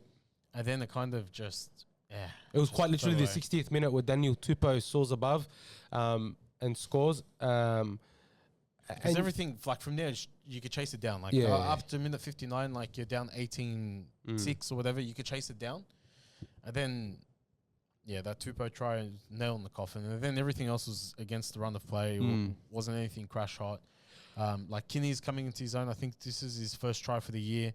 Philip Sami, like we've spoken about him like almost every week on the podcast, is like a player that Tries keeps hard, coming up yeah. as a player that Doesn't tries stop, hard, Does not stop. makes his tackles, makes his runs. He's I thought it was just a does pretty not stop, yeah. who was it? Jensen Tumopia. Tomapea, yeah. His debut, I think he's hold his Went head good, eh? up high, whatever the saying is. I Nice. thought like for a debutant, he did okay. He did have one blunder, I felt. I remember there was one blunder, but overall, I thought he ran hard. I thought You want that from your debutants. Yeah, like yeah. they're gonna make mistakes, right? And they're gonna be better for it. Yeah, 100%. You know what else I thought was really, really good? The debut 7, Zane Harrison.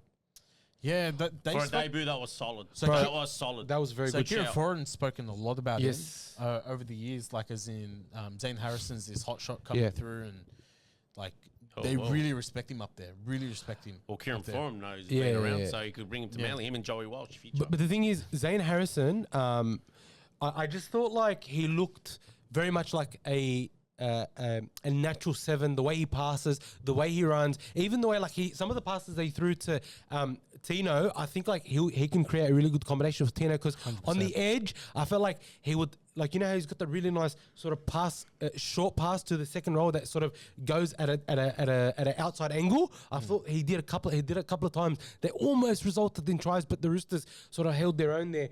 And I thought he kicked well too. Like he wasn't intimidated by the situation.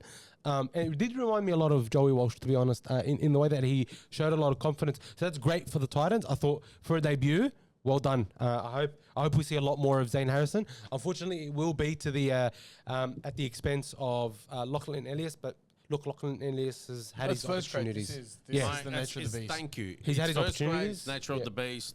Somebody's It is what it deserved is. opportunity. There you go. They They pull just need to form. clean up the errors though. They get like, dropped. as a team. like, Errors are a big problem for them. It's hurt them. Like last week, Canberra game, like they might as well have had 400 errors. But it's a massive turnaround from last week in my opinion. Yeah, But oh, still, bro. like you can't have 12, 13 errors and Yeah.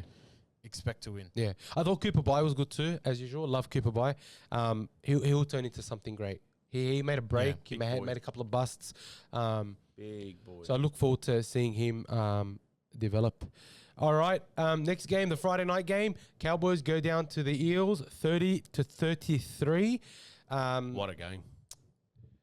Look, this is another one of those You know, they 6 refused, against slop games. They refused to die para, and with them they took Tom Dearden, and he tipped the game in their favour eventually. I mean, So I have a lot of thoughts on this.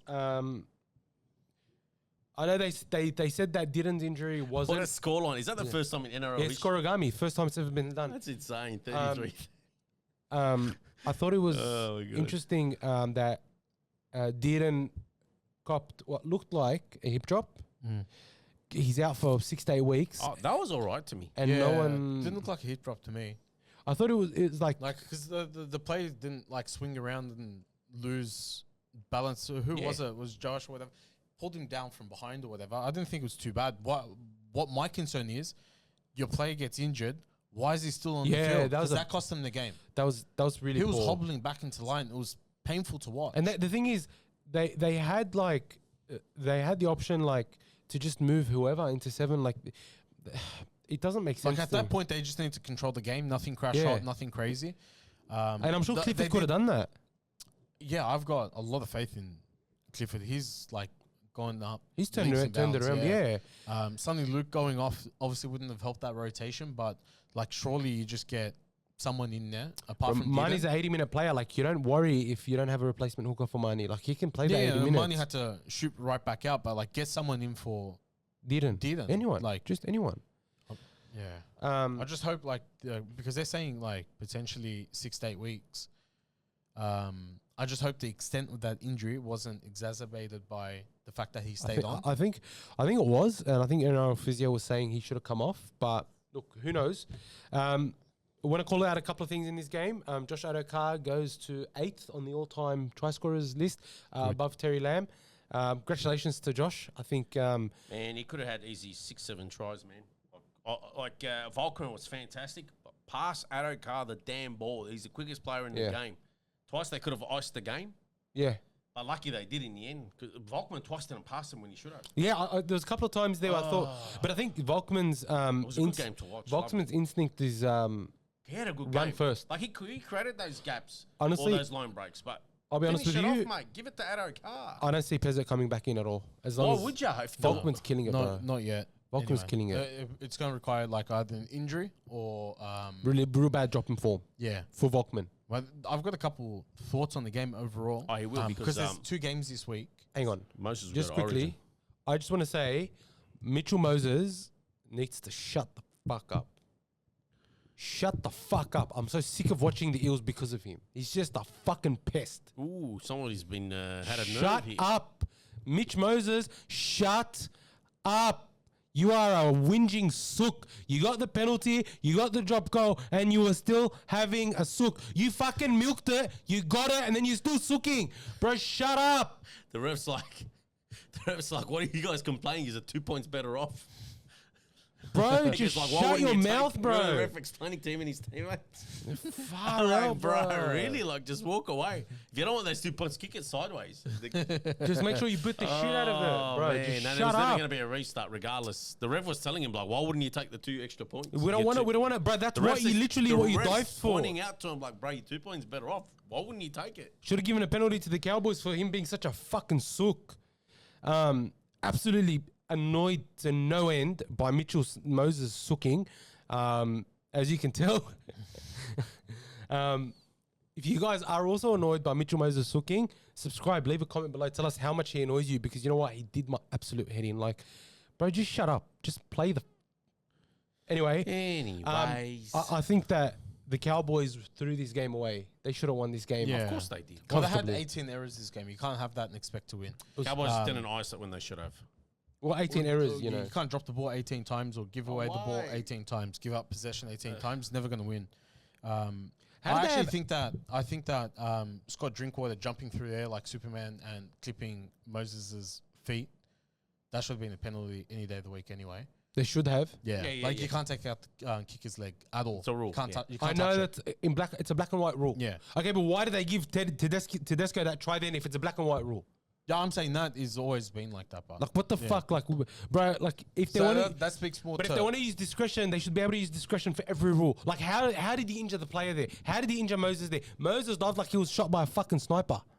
He was, bro. You didn't see the sniper in the crowd? My biggest issue, it's not specifically this game. There was 2 games this week, and I refuse to believe it, that in this game, apparently the Eels didn't give away a single penalty.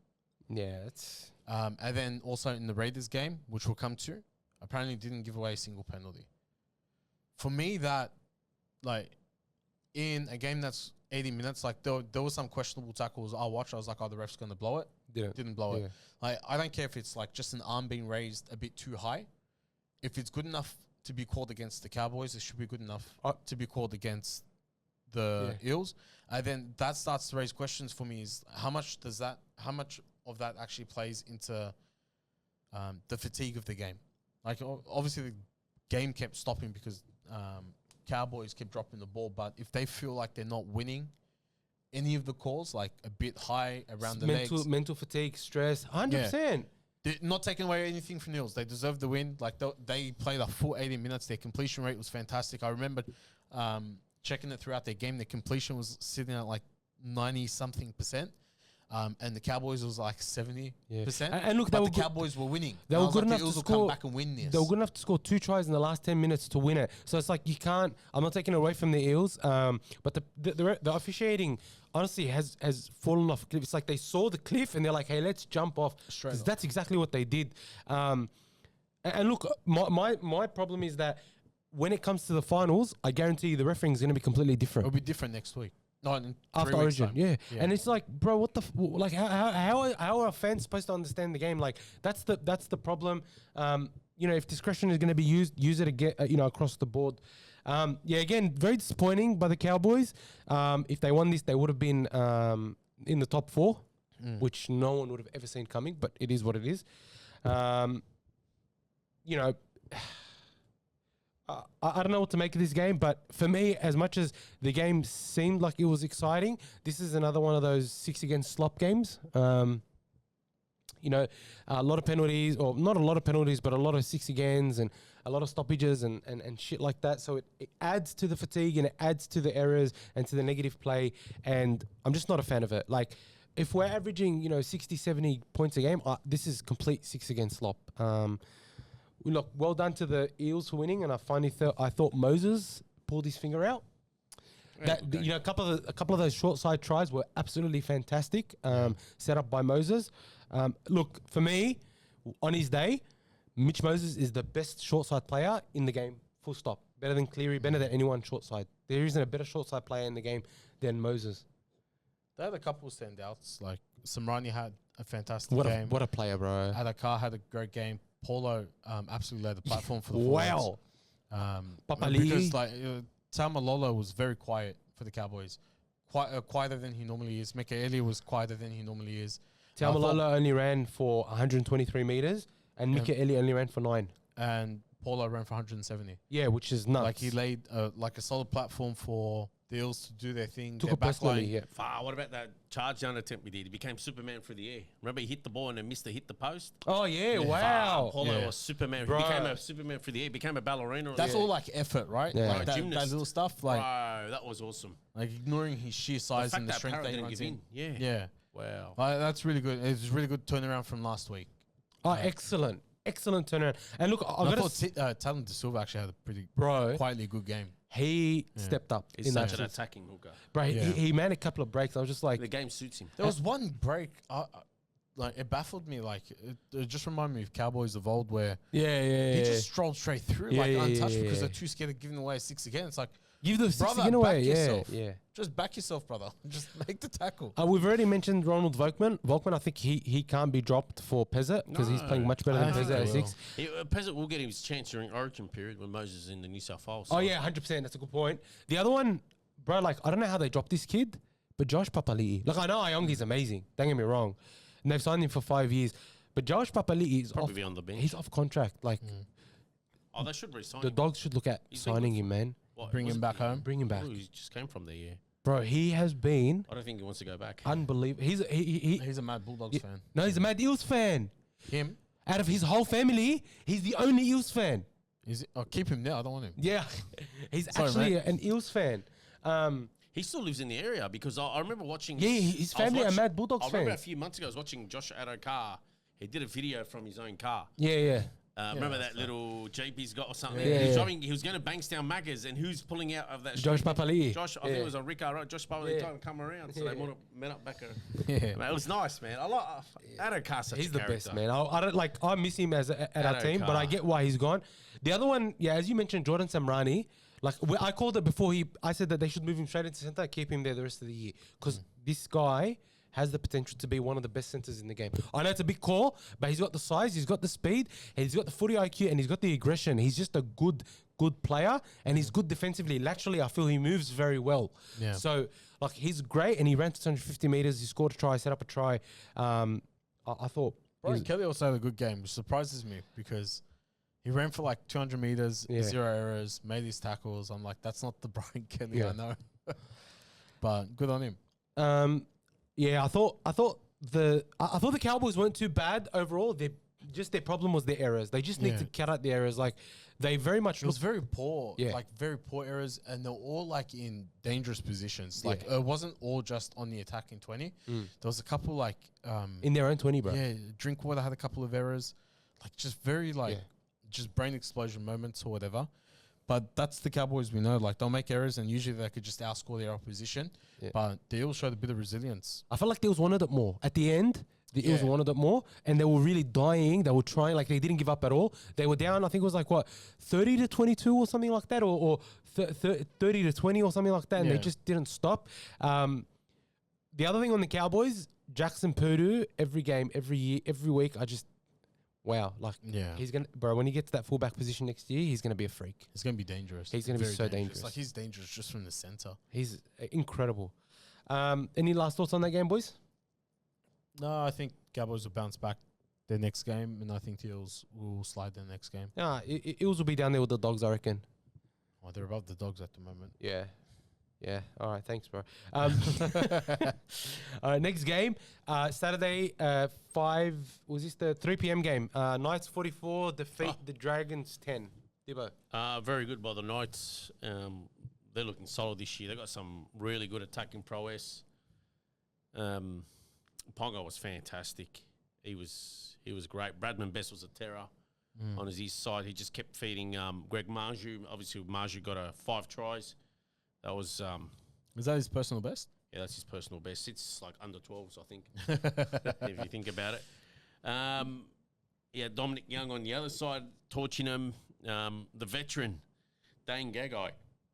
What is he, 36? Man, he cannot be breached. He's in such good nick. Like, does he go another year? I know he'll be 37 next year, but I think he's made man, the call. he's showing no signs of slowing down. Defensively, he's almost near impenetrable. Like, he's so good at shutting down players. The Dragons are absolutely woeful on the fringes. They could not defend for their life. Neither centre could.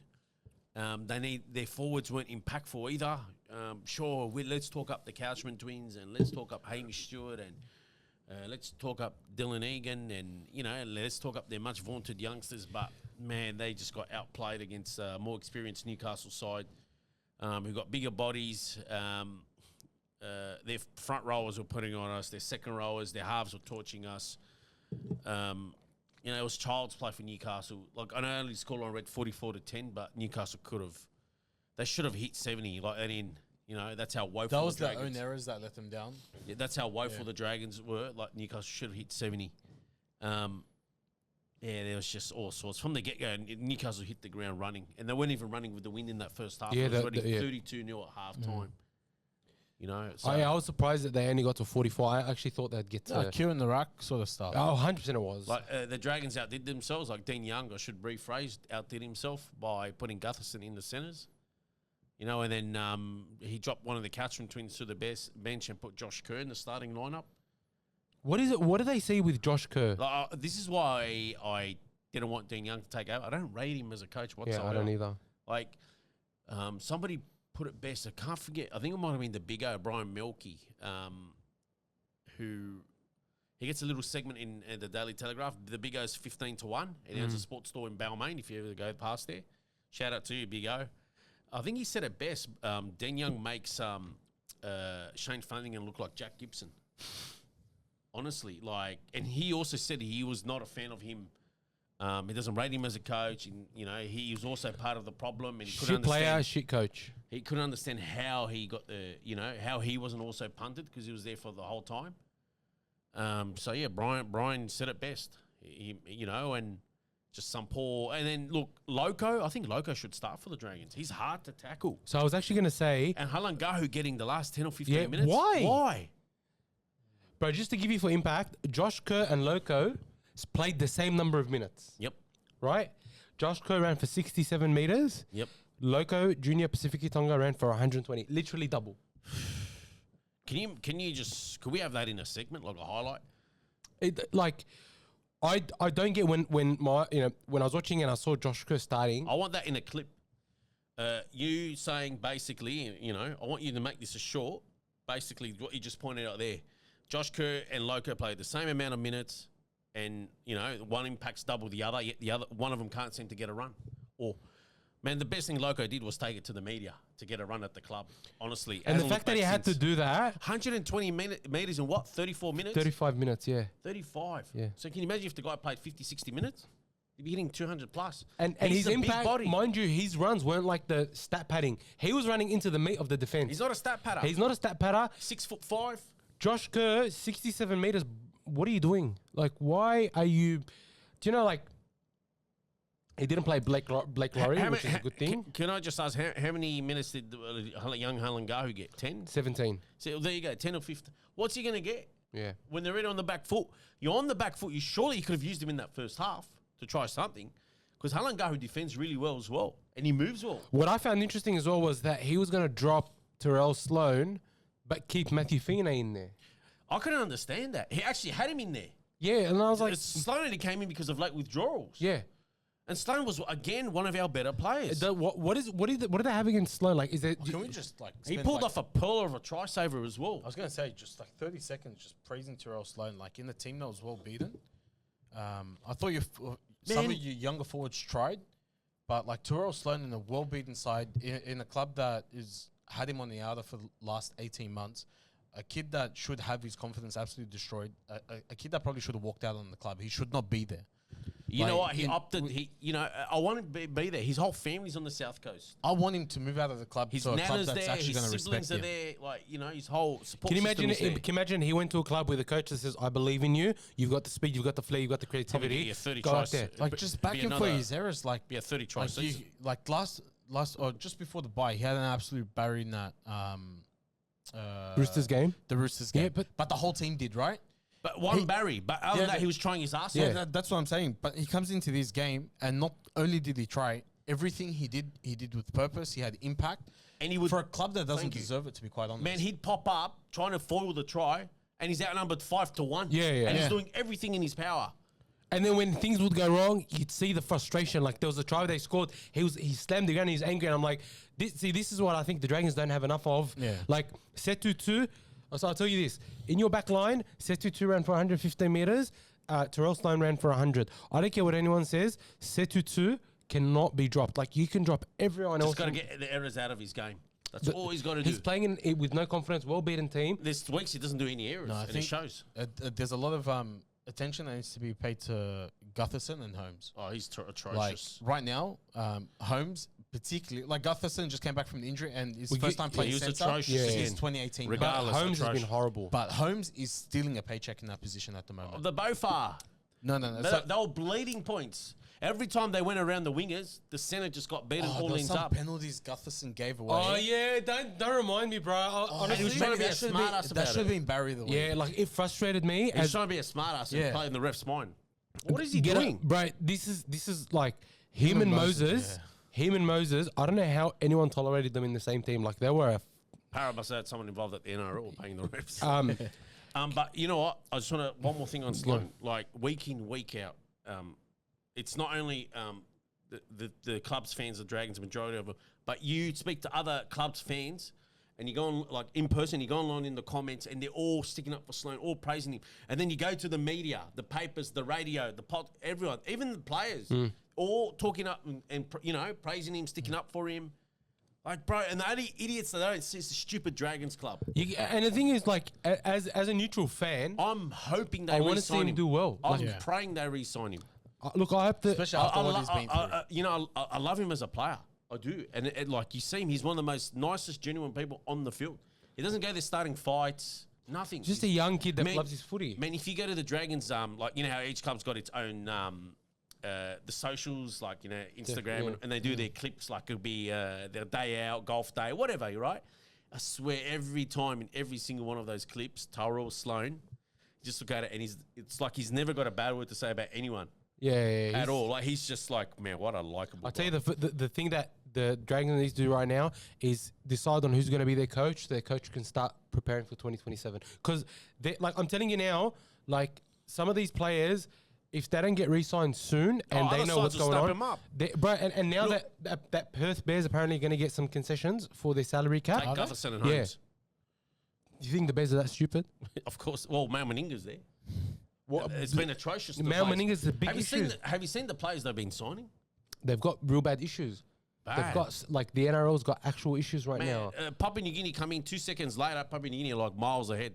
But don't worry, like, regardless of the concessions or not, like, just the players they're targeting. Can I just say, back on the Dragons, that this start to the season is actually the worst start in NRL history. Of course. Since records for the NRL, not like New South Wales Cup, since Winfield Cup, since NRL. 0-10?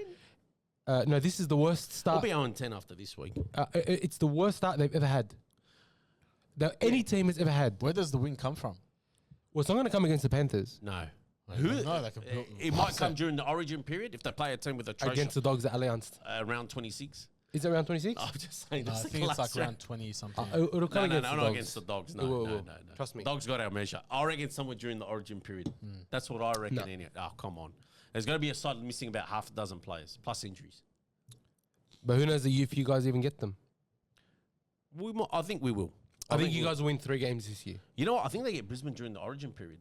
Yeah, but Brisbane will still beat you, cuz. But we beat them every year. That's the thing. No, but Brisbane, like, this year, are a different team. They just got tailed up against Manly. Yeah, but how many injuries did they have? But they're going to get players chosen in origin, plus injuries.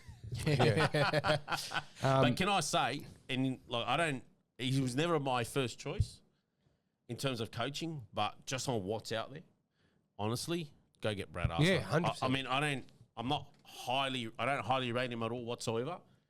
But just go get him, honestly. For what's available, it seems like he's the only choice left. What you guys need is an experienced... Go get him now.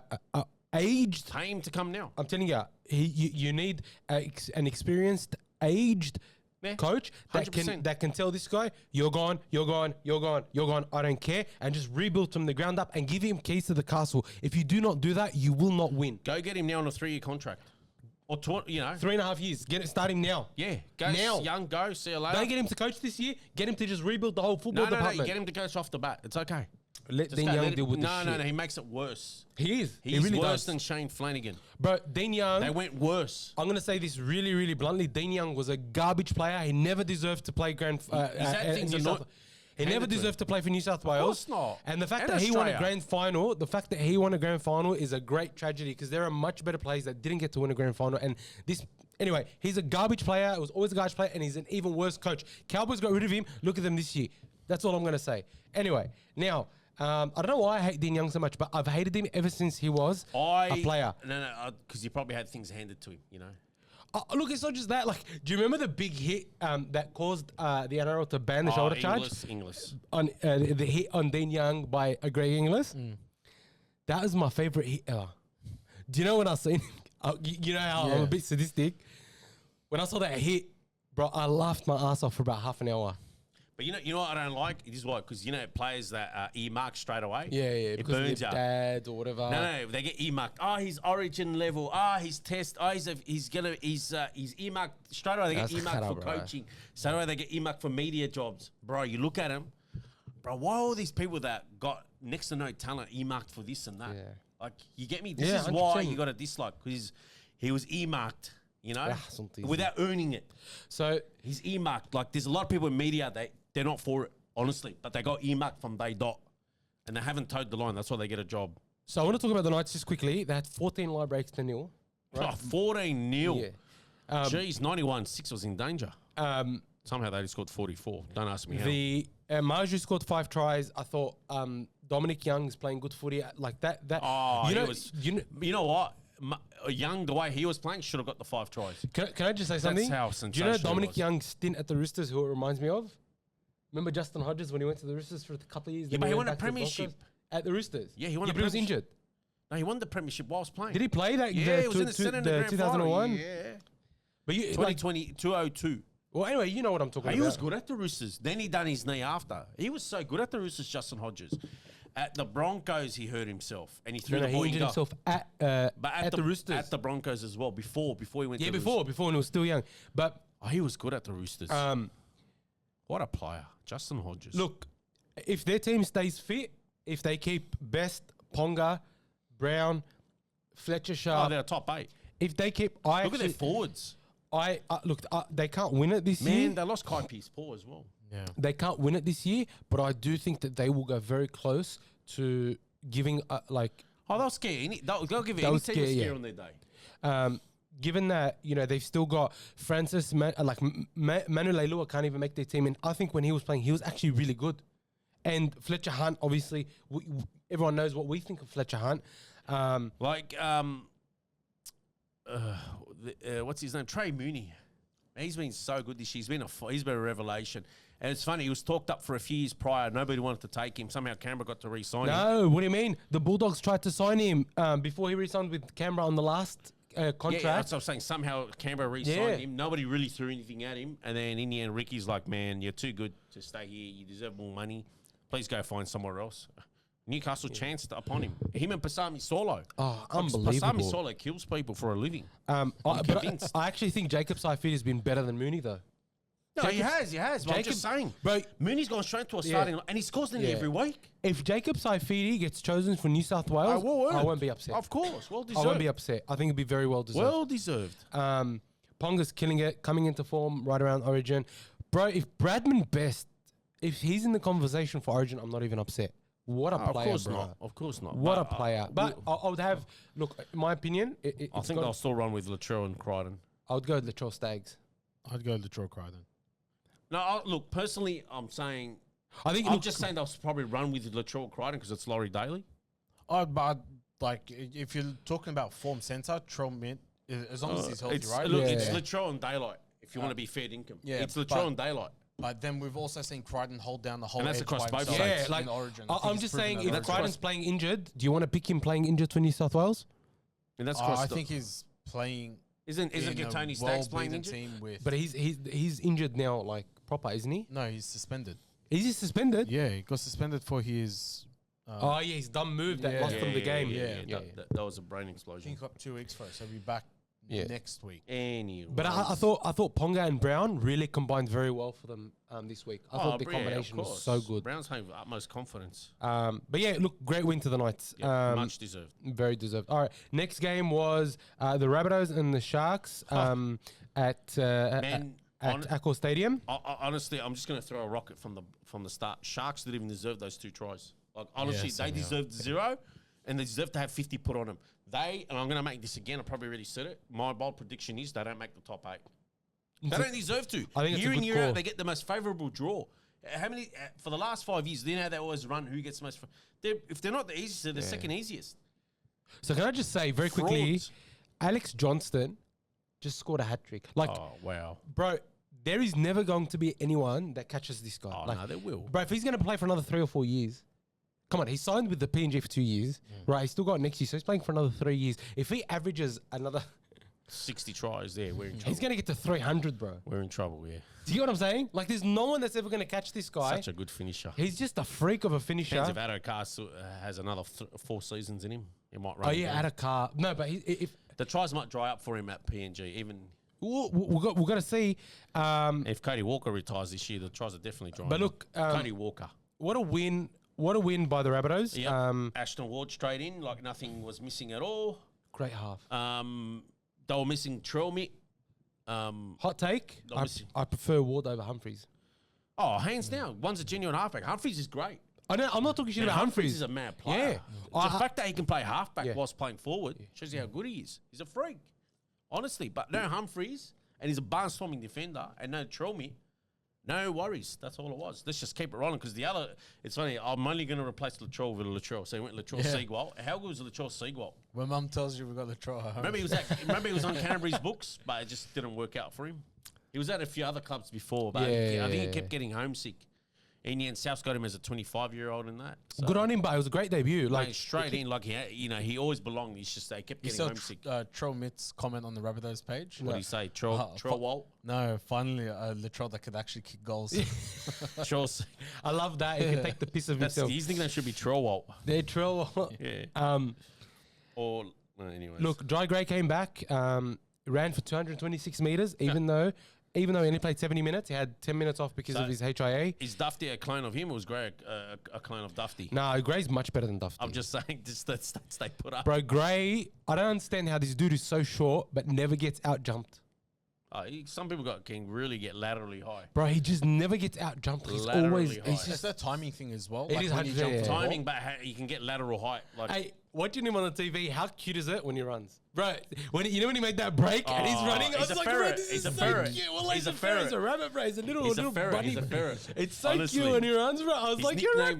His nickname should be Ferret, Wallah. honestly. I said, hey, Gray, your nickname to us is Ferret because you run. It's so adorable He's when got you that, run, you bro. know, like a meerkat or ferret, just the way he runs. He's like a meerkat or a That was ferret. so funny. Oh my god, He's Sorry. such a good player. He's amazing. Talos Duncan keeps going from He's strength got to to be in strength. Origin talk again, I've got to say. I don't think so. I think there are better players than him, but he'll be there soon. I'll tell you now, he's suited to Origin. What I saw him do to Munster, Yeah. you got to win the personal battles. Hey, can I say, Cam Murray makes a big difference to this team. Oh, of Cam course. Murray's a fucking freak, bro. Like, I have like you want to talk about likable characters? He's a likable character for me. I actually have a lot of love for Cameron Murray. I dislike a lot of players in this team, but I'm a big fan of Cameron Murray. Really big fan of Cameron Murray. Need more of him out of Origin. 100%. And Adam Elliott made his club debut as well. Played at hooker. He played all right, eh? Not bad. He was not bad. It's all right He was pretty good. for a team.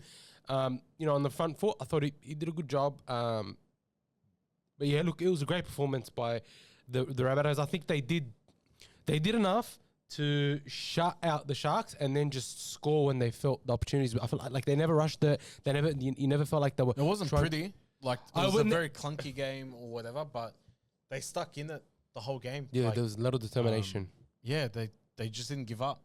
And for the Sharks, just staying on the Rabbitohs, like, you already called out Jai Gray, Alex Johnson, but they actually played like a team. Oh, yeah, no, they defended But so good. I honestly, and this is going to sound bad to Rabbitohs fans, but I thought the Sharks played that bad that anyone should have won against them. It wasn't a good enough score. No, he's saying anyone would have beaten Yeah, the no, was Sharks. that like you're essentially saying they should have had 50 but put on them? No, but the Rabbitohs are missing a couple of their key playmakers, so I didn't even expect them to win. But the fact that they won, fantastic. But the Sharks were that pathetic in this game, apart from maybe two players. Who were those two? Adam Fanor-Blake for me is number one. You can't give him more than... I just checked how many minutes. That's what I was checking. 53. They couldn't give him more, like 65 to 70. That's his range. 50 to 60 is typically what he plays. Well, And he give had him 32 tackles, 0 misses, 150 meters. Like, there's not much On the more back that he foot. could have done Yeah, as a Playing prop. on the back Yeah, to as a set up a prop. platform. Yep. And the thing is, they weren't losing. It's not like at the start of the game in that first 20 minutes when the Rabbitohs were just steamrolling through. It's not like the middle was being lost. It was just poor defensively. It's like people, and it probably won't even come up in the stats. Like, it's not like it's 100 missed tackles from the Sharks. There were just some non-tackles. Yeah. And just some poor reads and Like I looked at this and poor execution on the 4th and 5th. I just thought this was an attitude thing because they go from smashing teams to getting smashed. Like, it can't be a capability thing. It's Penalties as well. just I think they're the most penalized team in the comp at the moment. it's just a bad attitude. Honestly, it really is just a bad attitude. Like, they were losing 18-0 at halftime. They only scored 2 tries right at the end when the Rabbitohs were tries. just like, Yeah, like- tries. That's what I was saying. They didn't deserve those 2 Yeah, I tries. know, I'm with at ya. all. They should have been kept to 0. They didn't deserve it. They were dreadful. you know, 11 errors, 8 frauds. penalties. Like, Bunch that's of 19 frauds. times you've handed over Yeah. the ball. I really don't know what it is with them. It's just an attitude thing, and I think I think their roster's stagnated. I- I don't think it's healthy that the roster stays the same year on year, where there's no fighting for positions. I know Craig Fitzgibbon's made a couple changes over the last couple of weeks, And they're expecting who was it, Ramian back next week, As well as what's his name, Ronaldo Mulatalo. Mulatalo. Big difference, those two. Massive. They are, but like the roster also stagnated over the from going from 25 into 26. We spoke about it in There the was preview. no people changes, so everyone's Zero. like just comfortable with their positions. They got a core squad there, yeah. Your mate Southern Dan, I like to see him. Oh, he hates his own team. He's a self-hating Cronulla fan. I love seeing his He's a self-hating Cronulla Do you know what? crash outs. Jesse Colquhoun, Oh, Billy Burns. He's brutal on his Hang on. Cameron McInnes and Teague Wilton, like 4 players for me that are literally carbon copies of each other, and I feel like 2 of them have to go. Well, it looks like McInnes is linked to Perth, so Yeah, McInnes he's is on the way going. I'd keep Colin and Teague Wilton. Who was the 4th? Billy Burns. Yeah, Billy Burns. Like there's just too much of The other 2 are class, and then you look at Oregon Kafusi, Thomas Hazelton, Toby Rudolph, and Well, that's their own fault. We had Like one of they- them signed, and then they went in. Nah, they look stay with they're us. they're too much of the And he same. I stayed, don't know. And they went nowhere. But honestly, this was an attitude thing. This is not a capability thing. They have a great team. In terms of roster, their roster's they've not got bad. enough strike around the park to put more than 12 points on in a nothing 10-minute. And when they period at the end do, of the they game. look great. Yeah. And then they just can't back it up. So inconsistent, man. It's That's the what I'm most saying. remember last week when we were doing the tips and I said that the Sharks never perform well after a good Man, performance. honestly, for me, Braden Trindle's the better half. Like, honestly, Oh, without a even in doubt. defence, like the guy made that try saver and he popped up a few times. Where's Nico Hines in defence? Yeah. He's just there. Oh. He's just there Oh, playing with his hair. You know, he Yeah. has his Yeah. hair back. Go cut your hair, man, for starters. Seriously. To be honest, Get an attitude adjustment. Stop looking at yourself. Defenses, I think He that's- just looks at himself. the least of his game. worries. Yeah, I was going to say that. No, I'm just saying, I don't- overall, like, even in, he's getting outplayed everywhere, not just in attack and he's- defence. he's- No, just- I think it's just an attack. In defense, I think that I he's loves underrated. himself. To be honest, Go I thi- shave your hair. as one, Go get an attitude adjustment. you Honestly. can look at his stats. Like He's another one that's on big bucks. in the halves, like he's probably one of the few halves that will consistently make his tackles. I think that's unfair. I just don't think he's got it in him to attack. Oh, he makes his tackles front on, but I'm just saying in terms of commitment, man, Trindle is chasing down players. Do you I know, never see Hines there. You called the Sharks flat track bullies. They are. Yeah. You know what? That is the best description for the Sharks. I'll tell you why. And watch his stats. This is back on your mate Hines. His stats get inflated because when he plays the poor teams, he somehow scores. He'll score, like, for example, in fantasy. What's a good score in fantasy? Like a really good score. 200 points? 100. 100, right? He'll go score, say, 120, right? And then against the good sides, he'll score you a measly 30. That's what I was gonna For say. example. And then he'll have no try assists against the good sides, or maybe one. Yeah, and then yeah, against I the don't poor disagree with sides, it. he'll have 4 or 5 try I don't assists. disagree with and his them stats being get flat track inflated. bullies at all. No, I know you don't. I'm just saying that. That's why I when always say they come up stats- against teams that aren't playing as well, are down on confidence, so on and So so forth, skewed. they pump them. They only Yeah. beat the shit teams. The minute they have any adversity, they shit the bed. I already give you half a dozen sides they cannot beat in the Who, finals. who was it? Was it against the Roosters where they were destroying them in the first half? And then then they got, it was them in Yeah. Perth. It's like, bro, you were just destroying them. How That did was you? all Braden Trindle and Will Kennedy. It was 2 players carrying them. Honestly, remember? We were watching that Yeah, game. but how like it's like as soon as. And the thing is, in the first half, Nick Hines was having a blinder. The minute the Roosters started putting any pressure on, Nick Hines went to bed. No, he wasn't even having a blind. There was Braden Trindle, Will Kennedy. No, he was playing good in that first half against the Roosters. I'm telling you, he nowhere was to be throwing s- some good passes, yeah. and then he just buckles.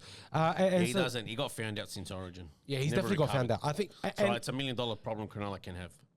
and I think Cronulla needs to make a call on him. Oh, please extend him for $1 million, please. Bro, Keep he's him. until 2029. Yeah, beautiful. Keep extending him. So very, very poor by the Sharks. They're currently 10th, and with the Hopefully roster, it keeps sliding. with the roster and the spine that they've got, they shouldn't be there. They shouldn't be 10th. Hopefully They don't keep- deserve to be there with that they've- front year row. in year- They've got a good roster, and year in, year out, they get a good draw. Yeah, that- Hopefully they keep sliding.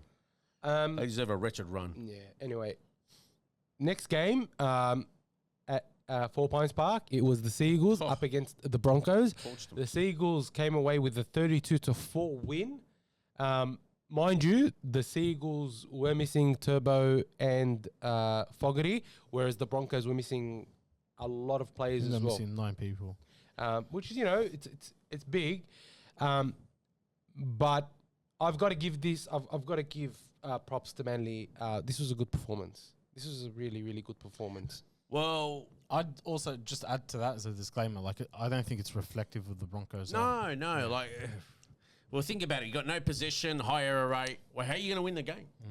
the fact It's that we're also in it for a personal. while was It's also personal. Oh no, they need to go 100%. forward. They need to go forward. I know. They're I know missing what their you're go saying. forward. You know why I'm saying it's a good win? Because the Broncos with a worse team than this pumped us. When's Payne Haas back? He was out for 6 weeks, I think 4 weeks ago. I think he's round 13. Yeah, round He 13. misses the first game of Origin. Earliest he'll come back is that major bye round. Yeah, where there's only like 4 games or something, or 5 Yeah. games. They're missing their serious go forward. So, you know, first things first. They need more out of Paddy Carrigan though. Joey Walsh, Yep. what a performance! Oh, great performance. I thought that was a fantastic performance by Joey Walsh Yep. at 7. It looks like a natural, comfortable number 7. Yep. You know, Fogarty's been signed for 3 years. I think that he's going to be 7 for a very long time. Joey Walsh. Who, Walsh or Fogarty? No, Walsh. Yeah, Fogarty's I think in the twilight. Yeah, Almost. I don't think I don't even think Fogarty will play out the full 3 years at Manly. I think you will.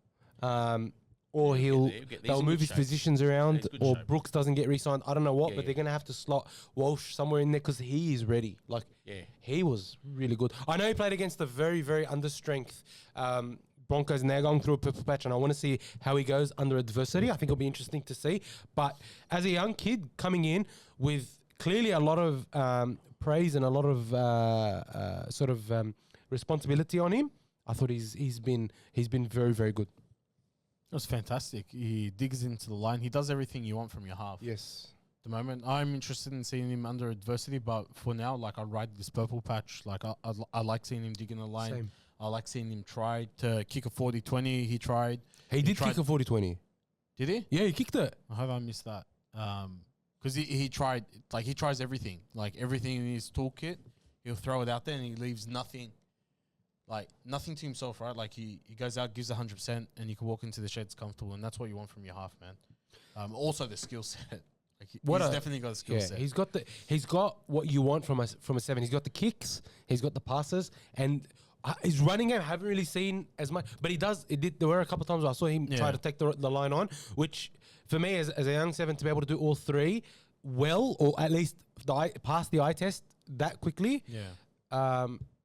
is good. You end up picking his It's not moments. recording.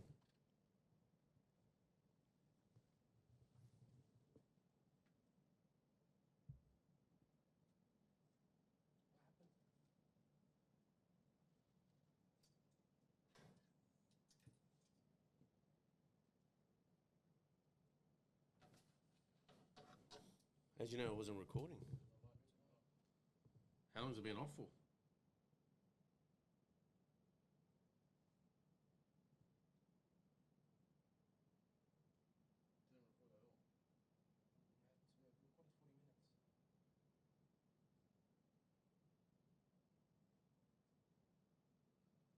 It's alright, we'll just have the what's it called? Yeah, we'll have the wide angle. We'll have the wide angle. You want to try and continue with this then? Or do you want to No, it turns on. Okay, go. What did it turn off? I have no idea.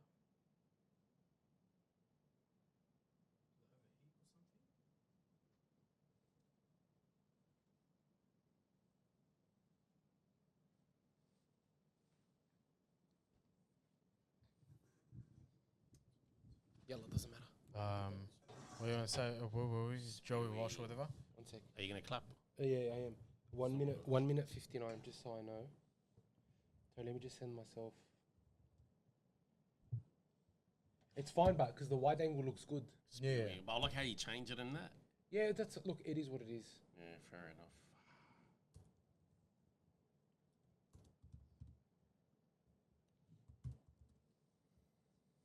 I went, where did she go today? Sewing and that with the bee? Yeah. All right. Yeah. So when your half can perform the way he performs at 19, I think you're very you're in a good position. You're in a very, very good position. So look, it was great by Manly. I thought their forwards were good. Alakawatu again, bro. He was just he's terrorizing teams. Like it's not normal. He's absolutely killing barring them. injury, would you or suspension, would you have him starting for New South Wales? Not off the bench. I'd have him starting. Exactly. I think he's got to start. Well, mate, anything's possible with that coach. Oh. Every week. And we're not the only ones that say it. Well, he'll play him at Everyone says it. He'll play him at 9 Oh, you look at all the comments online, other podcasts, everyone says, even people in the media, journos, all say it. But given with this coach, anything is possible. I was very surprised that Zach Docker-Clay didn't get a run.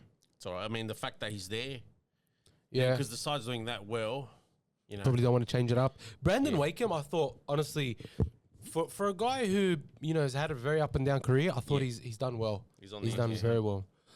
And Luke Brooks, I have to say, Luke Brooks has been playing well. He's been playing his role perfectly. Yeah. Absolutely. Not overplaying, not underplaying, just doing enough. Yeah. Like they between here, I expected better fifth play options. Like they fumbled the bag a few times in this game. Both him and Joey Walsh. I don't expect too much from Joey Walsh just yet, but a couple times Luke Brooks was caught like just running the ball and no real option. Like just give it to Ben Trebojevic. I thought that's probably like an improvement they could take out of the game and improve it in their next one. But overall, they played essentially a perfect game, man. I thought it was a bit weird. Tolata Kula and Clayton Folalo were changing roles throughout the game. Not a bad thing. It's not a bad thing, but I couldn't tell who was fullback and who was centre.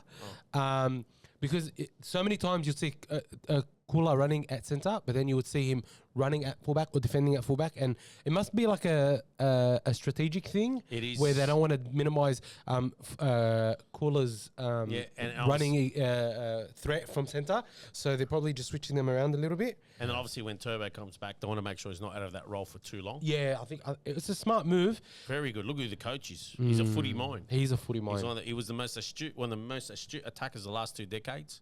Natural for a coach. So yeah, it was a great performance. What a footy mind. I'm just He's trying to think. So good that It was Jake Trebovic's 250th game. Congratulations to you. 250.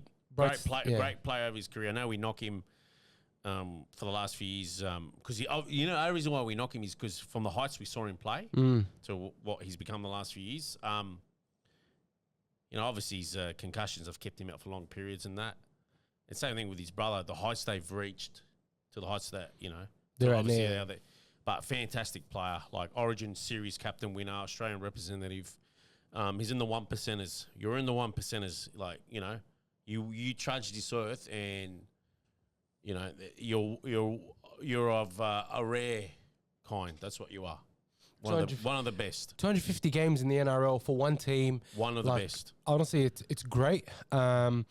And look, as you said, maybe not at your peak anymore, but massive props. And there's been much lesser players that have won premierships. Yeah. It's just, I don't know how him and his brother don't have a premiership to them.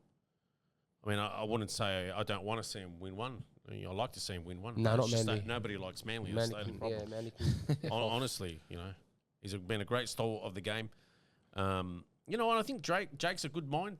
I think he's a good footy mind as well. He's someone that can probably slot into coaching, not necessarily head coaching or recruitment. He just loves the footy. Like you can tell, could bro. be The in guy wakes media. up is like, yeah, the footy's on today. He could be in media or he could be in footy. Yeah, He's a good mind. He's Yeah, I actually think he'll be a good mind. commentator. Even his brother's a good mind. Yeah. Tom Trebojevic. Nah, Tom seems a bit. Man, no. Honestly, like I see some guys that get earmarked for coaching. Dean Young, right? I'm not going to hide from the fact he's not a coach. Can I ask you something? He's not a footy. Why is Jared Warrior-Hargreaves commentating? He's earmarked Roosters. because he's earmarked. Bro, he's so shit. He is shit. He's Roosters. earmarked. Like, I love him as a player and as a person. I think he's great. No, mate, because he's been earmarked. That's why. He's so shit. You get all the. I'm telling you, nobody does it worse. Rugby league's the most unique sport in the world. The NRL. It's like it's all jobs for mates. Whether it's in management, coaching, media, it's like it's his own little mafia. If you get earmarked and you don't toe the line, you got a job for life. This guy's been earmarked for a media job. I couldn't believe it. Before he got retired, he got earmarked for a media job, and then he got the media job. And go see how atrocious he is, and they still talk him up. He talks his mind. So did everyone else. But his presentation is absolute rubbish. Honestly. There's nothing about him. I like. Like you either get earmarked for coach or you get earmarked for media. And as soon as they earmark someone, I go, nah, he's not it. Like, look at Kieran Foran. Did he ever get earmarked for anything? The guy had to fight tooth and nail to get where he is. I remember there was, Braith is good and all. Like, Braith's good at his role, right? And he speaks his mind. He's the only one ballsy enough. Unfortunately, he had to go apologise. Don't know why he gave in. Well, I do know why, but I wish he just stood his ground. But there was that segment where Kieran Foran was on it last year, right? And I thought Kieran was still playing last year. I was like, whoa, shouldn't Kieran be hosting Fox NRL 360? He is that much of a natural media, but he just slid straight into coaching. It's insane. He had to give up his media job. I'll be honest with you. I am a fan of Braith in the media. No, I'm saying, I'm just saying, Braith is good at his job. Yeah. Just show you how awesome Foran is, but he never got earmarked. But as soon as he came on last year, they were like, I reckon Fox Sports looked at him and they're like, we're going to offer this guy a full-time role afterwards. Because, like... He never got earmarked for a coaching loved role hearing... either. Like, they've got Jared Warrior-Hargreaves, and he's rubbish. But then you've got Luke Keary, who's so good. But then I think Luke Keary... Because Channel 7's apparently going to go for the Rugby League. World Cup. No, they're going to go for the next contract. They've earmarked someone like they've Aaron Woods, Luke Keary, and a couple of others, right, to lead their media charge. And look, I hope Channel 9 loses it. Man, we'll get into this. We're going to talk about this a lot more. But I'll tell you now, I like watching Channel 9 because of, for example, Billy Slater, great footy mind. Cam Smith. They will move across. I love those Queenslanders. They are good footy all minds. move across. Andrew Johns. You know as what? Much as how controversial Andrew Johns can he's be. rubbish. He's fried. Some of his takes, oh wow. No, he's fried. Very basic. My dream scenario would be Channel 7 wins the Rugby League season, and Netflix wins Origin. And who would be your caller? Dan Gannett? For who?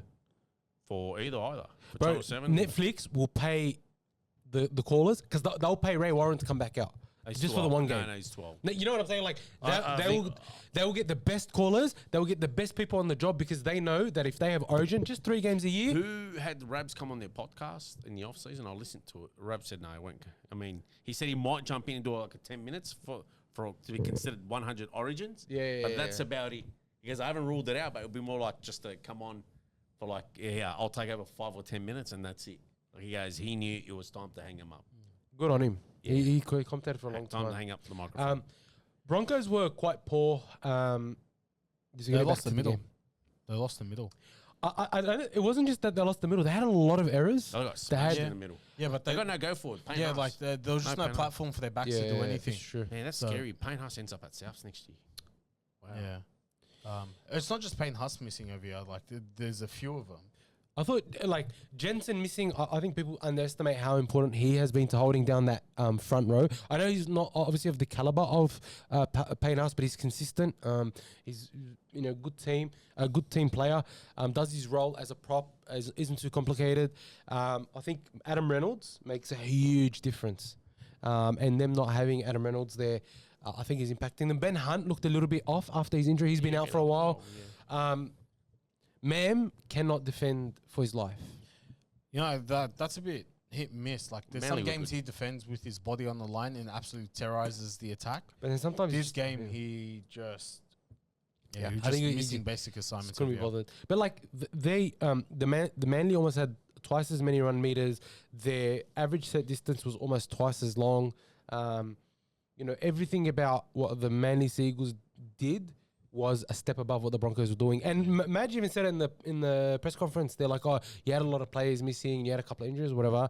And he's like, that's not good enough. Like, we've won games with this team before. We had errors and missed tackles that we shouldn't have had. And I like that from Madge because he's honest. Yeah. He could make excuses for his team because someone like Strada probably would have made bullshit excuses. But Madge, didn't. well, he did until this week. But what are you defending Strada for? Because I think presses are strategic from the coach. How about you get off his... Sorry. It was 7 line breaks to 1. It was disappointing by the Broncos, but I'll tell you what. So, like, they were bound to have an off game. I think they've struggled so much with injury. They had an off game. And I think as a Broncos fan, you'll be disappointed in that loss. Be like, but that's okay. They're going to bounce back a lot stronger next week. I think it's just the style in how much they got dominated, which is going to hurt Broncos fans. And some of the missed tackles were They were just poor. misses. But I'll be honest with you, like, it's okay. Yeah, Like, 100%. Like, I still have them right. Like they're sitting outside the 8 now. No, they'll be top 4. But they'll be top 4. Yeah, they'll be I've top got 4. them in my top 4. still. They'll definitely be in the top 4. And honestly, like when it comes to the finals, given the experience and the quality of players that they have, I wouldn't be surprised if they get very close to the grand final. The Broncos. they've really, really earned my respect this year. Honestly, even after the grand final last year, didn't really earn my respect. This year, they have earned my respect. Yeah. They've genuinely earned my respect. It's a very different style. Tough cookie to crack. Win a grand final, can't earn my respect.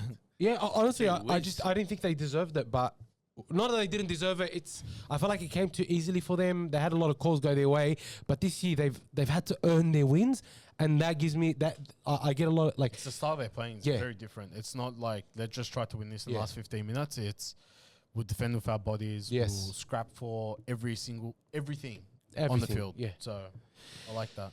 All right, the Sunday game today, Storm towel up the Wests Tigers 44-16. I mean, the Panthers started. I mean, not the Panthers. The Storm started on fire. That was like 3 tries in 10, just barely over 10 minutes. They're and then beating like the clock. Four in like 20. But you know what? The Tigers started to run them down after. Honestly, it was 32-16. And before that, it felt like the Panthers. I mean, again, I made a mistake. The Storm got a few favourable calls from the ref. You know, it felt like the ref carried them for a bit. I don't think it was egregious though. To be honest, I thought it was okay. Like it wasn't good, wasn't bad. It wasn't egregious like we've seen with the Roosters, for example. Yeah, but they were starting to get run down. I was telling Zaatar off camera that I thought the Tigers did okay not to have 60 put on them. I think that's the first thing. And the other thing is Tigers of 2025 would have let 60 in, whereas the Tigers of 2026 they showed a little bit of resilience, and I think Benji will be happy with. Hurt that Terrell May wasn't there. He's a big out. Absolutely. He was in, and obviously No, they're missing Dewey, who how long's Dewey out for? 6 weeks. I haven't read anything 6 on to that. 8 so weeks. I would have loved to have him and May there on deck today, just to. I reckon if both of them are fit, they would have put more hurt on Melbourne. You know? But don't forget, Arpy's out too. Yeah, 3. Like they would have put more hurt on Melbourne. I reckon Buller's those 3 today. Oh yeah, and Buller. Yeah, Four. they're missing their They're missing spine. $4 million of talent. Yeah, they're missing their spine. Literally So missing $4 million of talent. still, I think there were a lot of errors that they made. The Tigers that you Terrell May was. I mean, what's the other May's spell? Talon? Taylor May was good. It's their missed tackles. Taylor Like their May. error count was only like 6, and the Storm was like 10. They started off on fire. The It's- first 10 minutes laid the platform for Melbourne. Like Tigers were just. yeah. That was offering just nothing. momentum. That was Offered just nothing, purely yeah. momentum. It Offered wasn't like a ton of errors from the Tigers in Offered the first nothing. 20. Soft. It was just, they were just missed their tackles. They were you score. toothless. They were toothless Tigers. I think what the Storm have been missing for 7 weeks is a start like this. And I'm not saying they're going to be able to get this against more teams, but No. they started on fire. They did what they needed to do, and they got off to a great start, which won them the game. Because if they hadn't scored those 20 points really, really quickly, really early, the Tigers, as you say, like they sort of beat them in their second half. Well, there was almost. a period where the lead shrunk to, 18, 16, and a part of you in the last 10 minutes, and you're like, part of you is like, Tigers could do it. Like, the Storm have proven they can't defend on the Yeah. edges. But I think this is this is just the win that the Storm needed. Like, no matter how it came, if it was by 2 I points agree. or 50 I points, agree. doesn't matter. Like, seeing Munster score Yeah, a of double or course. a hat-trick, I can't remember Today. today. You need. No, double. He Scored a played. brace. He played very well today. Hughes played really well. Oh, and, Hughes was a big and difference. Grant had the Hughes. best game he Yes. had Hughes since and last Grant year. were telling. I them think the Dogs need a game like this. Oh, I don't know, man. Do we have a hooker like Grant? Like, I don't think. Some- Some Grant- of it's going to be different things. It's not going to be one player dominating. It's going to be our team gelling. Because right now we're playing with no confidence and no synergy. Once we just hit that synergy on one game, I reckon we can take it into a next game. Because I feel like anyway. But Manly, I thought Melbourne. Were very impressive to see. I'm still not sure they're out of the woods yet. To be really I honest, don't with think so either. But it was just like collectively as a team, they all played. Stefano continued his good form and actually came out with his flowers today because the team actually won. But it was just the whole team. It was just good to see. Oh, I hate to admit it, but like Munster had a good game. Queenslander coming into Origin. He's going to terrorize us. in Lasati and Origin. Blow are good. Oh, ends. excellent. They've really helped. I thought steady Joe the ship. Chan was so good off the bench today. yeah. Even Cooper Clark, bro. Cooper Clark was running onto the ball like he was kamikazing himself. The Blow and Lasati in the second row is really Yeah, helped. very, very good. What they got next week? The bye. I know they're facing Eels. Eels and If they Magic. can get second, this is going to be a tough game. Yeah, it'll They be a can good get two game. wins in a row, then they get the bye, I believe. I'm not sure. I haven't really followed that much. that'll really But they help. did lose Fa'alongo. Yeah. So apparently I think he's got a fracture. Facial fracture. So You can play So with that's those. it'll be like 4 to 6 weeks. Wow. Reece Just Walsh sat fine. out 4 weeks. Max King 4 weeks. Wow, the timing. It depends where it just is when they and won. how big the fracture Yeah, is. yeah. And so he only played 27 minutes. Yep. I reckon if he stays on, I reckon they score a couple extra Yeah, tries. they lost a hands bit of down. their shape with him. Yeah, They'll probably 100%. torch him even more. But look, I think the whole team finally played as a team. I Played thought like Melbourne. their backs defended like their lives depended on it. I thought Hugo Peel, Nick Meaney, still, but Jack Howarth, Will Warbrick, even Su'a Fa'alongo played out of their skin. They were very, very good. Harry Grant, excellent. Lero, started again. He'll be in Origin. He'll be there. I don't think he'll get They'll chosen. help his form. I don't think he'll get chosen. I don't think so either. They won the series with him last He was probably the most pedestrian player for him today. Yeah, Stanley Wen got a run today. How was your favourite? Hugo Pill. Hugo was good. I thought Hugo was he's showing potential. Look, wasn't great, wasn't bad. What are the Showing Dogs potential. signing then? Yeah, he's Put him not under done yet. pressure now. Yeah. So I wouldn't sign him. He'll be good. He'll be good for it. He had a couple try saves. He just played well. Like I was just happy to see When's Coates back? Coates 13? expected around 12. Oh, so after Magic Magic Round. Round. Okay, good. Yeah. He'll be a big in. He could be a potential to be on the team list on Tuesday. Yeah, He I think he will will. be. What a He wants to Actually. monitor. I think Billy Wow. Slater would want to see him one or two games If they can before beat, Origin. if they can beat Para, wow, then they're Yeah. looking good. They are like it's the win they needed. Like all their wins have come on. Like it was just 3 the and Dragons and 7, Eels. 3, So yeah. now, like I think the Tigers are good scalp, even if they are missing their spine. Agreed. I just thought the Tigers. 3 and 7, and they're going to beat Para. I didn't watch 4 and Benji's 7, presser on 5 this and 7 because I was I busy. reckon. And then get a bye. I thought Benji, the Tigers anyway, were very pedestrian in defense. Like it's definitely not what Benji's priding, or this Tigers team is priding themselves on from the opening round. Like I don't think your defense is solely reliant on just Dewey and Appy and Buller. Like there was just some basic assignments that you expect. Like people that are coming into the squad for the first time, second time, third time, that are looking to secure their next contract will play with a bit more effort and energy. But there were some basic misses, like super basic. Like misses there was across the that park. one where Alex Twal and I'm not sure if it was 12 missed 2. Was it 12? Tristan Hope where they They were sending a marker. yeah, and then they they looked decided at not each to other and tackle? like, what the hell's going Yeah. on? But I was like, It was like the Red Sea parting for Yeah. Harry Grant. How are you not both looking at yourselves and saying, I fucked up? Why are you looking at the other person? Then Harry Grant called out 12 marker again under the post. When he went under the post. Yes, I remember that. Yes, it was just and very that was poor. really poor. That was like, guys, come on, you're really starting to let yourselves down. Yeah. After playing so well for so long, like And then when you thought the game was on and they scored a try, like Melbourne come back down the field and first opportunity they're over. For Munster's second try. yeah. And the thing is, like, had they kept that try out, I thought there were still a chance. Yeah. But then, it was disappointing. Look, light at the end of the tunnel. I still think their season's done. But time will tell. I could be very wrong. I thought in a Heath couple Mason weeks. was alright at fullback. I didn't mind him. I thought he was. I didn't mind him. I thought he tried hard. Oh, he tried. Yeah, Taylor May was their best player. Oh, by far. By far. By far their best player. One Like of the he best. was just He was one of the best on the he field. just stood out for them. Fucking in a team. Did you? Am I the only one that expected more from Luai? in this Oh, game? bro. No, to be honest, I don't know why this has become an obvious thing for me. I watch every game. So I watch every game every week, and you just know that Luai isn't the heart and soul of the team like Adam Dewey or RPR. Or do you he might be the heart and soul, but not the influence. He's not the heart and Like, soul. or the attacking influence. I don't think he's the heart and soul at all. I think Dewey and RP, like, they're the ones that everyone rallies behind.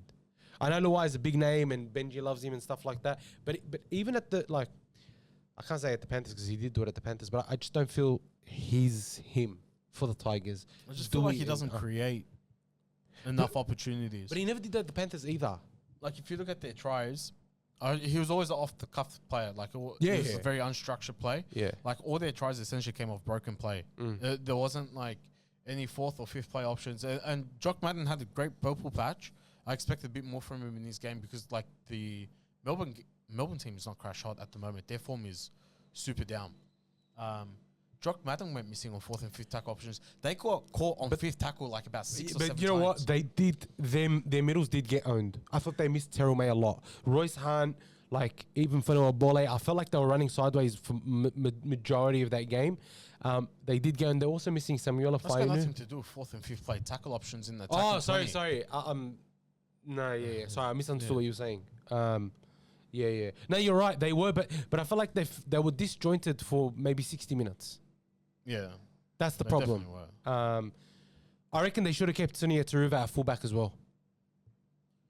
I think he's trying to counteract, like, Taruva makes a lot of play 2 carries and play 3 carries. He does, but I feel he like can still get involved. Like, my thing is, I probably agree with you because he can still get involved with it even from fullback. Yeah. Like, even if you're receiving the ball, just don't take the first run. Give it to your winger. I feel like they lost a lot with Tristan Hope at 9. I don't think Tristan Hope is a good 9 at all, both defensively and in attack. Credit to him. He's obviously debuted in the NRL, but I wasn't a big fan of Tristan Hope. I don't think he adds very much. But yeah, I think the whole team was just off, and it's they've lost now 2 games in a row, which is not great, and it's not boding well because they can't be a one-man team. Adam Doueihi is great, but That's he like a can't. 4-man team. Doueihi, Appy, Bulla. Like all 3 key. You don't think they would have been a lot better with Adam Doueihi in the game this week? Oh, no, that's what I mean. Like, there's 3 people missing at the moment. No, forget Appy. Oh, you mean just with Doueihi? Yeah, just Doueihi back. Just enough Doueihi to back. win this game? Not enough to win this game, but they would have been a lot better. 100%. That's my point. Yeah. They are becoming like way too reliant on Adam Doueihi. And look, it's not a bad thing. Yeah, but do you think Doueihi is worth, like, how many points is he worth? Is he worth 30 points? Is he worth 20 points? I think maybe worth 12. Yeah, then I think Buller and Appy are worth 12 each as well. Yeah, I agree with you, but I'm saying even in defense, Doueihi does a lot for defense that we, like off the ball, that we probably don't give him credit for. Oh, 100%. No, I'll give him full credit. He puts his body on the line every week. And he communicates. He's a speaker. And Appy. I think Appy leads their line speed Appy's a every week freak, as well. bro. Appy's a freak. So, look, disappointing by the Tigers. Who do they have next week at Magic Round? Who's got the bye? Raiders. Oh, okay, good. It is. Oh, shout out to Fox. That ad was mad. Manly. Yeah, the Magic Round one. Yeah, Yeah, it's a good, I like good it. ad. West Tigers up against Manly. That'll be a good game. I reckon Manly will get them in this Is round. there still tickets available? I don't know. Probably. Maybe. All right, last game of the round. The Panthers up against the Raiders. Game of the round for me, this one. Yeah, game of the round. Nathan Cleary, freak, got me 280 points or 270 points what on are you scoring fantasy? 95 points Wow. on Supercoach. He got me about 280 points. He's my captain. That's insane. I got to say, look, well done to the Panthers. I feel like they're just going through the motions at the moment of just doing enough to win games. They're not blowing people out. Still can't believe that he hasn't scored any more hadn't scored any more tries. Milky scored 16 and then stopped. I know, that's just weird. Washed, brother, washed. No, I'm joking. But yeah, well done to the Panthers. I thought Dylan Edwards was great, ran for 257 meters. Freddie Lussick, I think, has come on for them at number 9. He's 100%. really doing well for them. Made 45 tackles. He's playing out of his skin. Only missed 1 tackle. Not running as much, I thought, but I never think that the Panthers. I never thought the Panthers are a running team. Like from dummy half, they play They very share it. basic. Yeah. There's different people that run out from dummy half as well. It's not always just Freddie. It's just in that Cleary, man. He just controls everything, He's and then so he just freak. boots him out of trouble. there. Yeah. Like, This game, honestly, was high quality. Like, Very Erica, high quality. Canberra, until yeah. the last 15 minutes where fatigue really started to set in, I thought Ashley Klein, you should give, Officiated like, really well. yeah, there was probably like a couple calls. I was like, oh, that's harsh. Penalties should have gone to Penrith, yeah. Because Canberra apparently gave away 0 penalties in this game, which I call absolute rubbish on. Yeah. But outside, like, maybe 1 or 2 penalties should have gone to Penrith. This game was the best officiated game. It was the best game to watch. I haven't double checked, but I think it had the least 6 against. And it was both sides are just it was a flawed. physical Classy. match all the way through to, I'd say the game blew out on the 65th minute thereabouts. After the KO extra, the next try. The 50th minute. Yeah, but like it was still competitive. Oh, it was still competitive. Do you know by at half time, both teams were at 100% completion. Insane. Yeah, fantastic. That is game. like, bro, this is the type of game I want to watch. And like the Raiders defense wasn't bad. Like it wasn't that the Raiders defense leaked shit tries or like that. The Panthers forwards today, they aimed up. Yeah. Like Papali'i, I reckon had his best game of the year. Isaiah Papali'i, best game of the year. Liam Henry came back, ran for 140 meters. Isaiah Yeo ran for 125 meters. So their forwards aimed up today, and they got a couple of offloads away, and they scored some really nice tries. The Raiders also aimed up. I don't think. And I thought this was like one of the better games for their forwards, especially Tapane. Like we've spoken about it before, like his form's been a bit, like just not quite where it used to be. And this game, like he picked his moments and he was fantastic. It was really good. And if you want to talk about like the forwards, Corey Horsburgh, 123 meters. Joseph Tapane, 143. Young, 148. So they played a good brand of footy. And I thought Ethan Strange was really good today. Sanders. I thought Sanders was good. I thought both Ethans had a pretty decent game. Yep. They were just outclassed by Penrith over here. I thought KO Weeks had a good game. I'm still surprised that Chevy Stewart is still sitting on the bench. I'm pretty sure he's been given permission to leave as well. Honestly, I would bend over backwards to have someone like him at the Dogs. I'm surprised someone hasn't jumped on him. I don't know why. You know when like someone hasn't bought something that you think is good and it's like, is it broken? Why is no one buying it? No, I just think he's still a bit young and he's gone under the radar because he was playing New South Wales Cup. But I thought McLean was really good today. How beautiful was that line? Like he made Cleary look good. Like with that pass, because that pass, like brother, trust me, it wasn't sticking. It wasn't. But Casey McLean running that line fantastic. Straight onto the ball, like that's what you get doing a ton of reps with your halves and like as your team. Because no, like you could have had a fill-in half or fill-in what's it called center there. Let's say Casey McLean wasn't there that game. No other center's running onto the ball the way that Casey McLean did. That's just trusting your half is going to get you the ball. But I also think Casey McLean runs very hard, very good lines. Oh, he had the respect for his body. Yeah, he just ran straight into it. But he's got a great running game. Look, I thought all their backline was great, and they had to be because I thought Raiders' backline was on.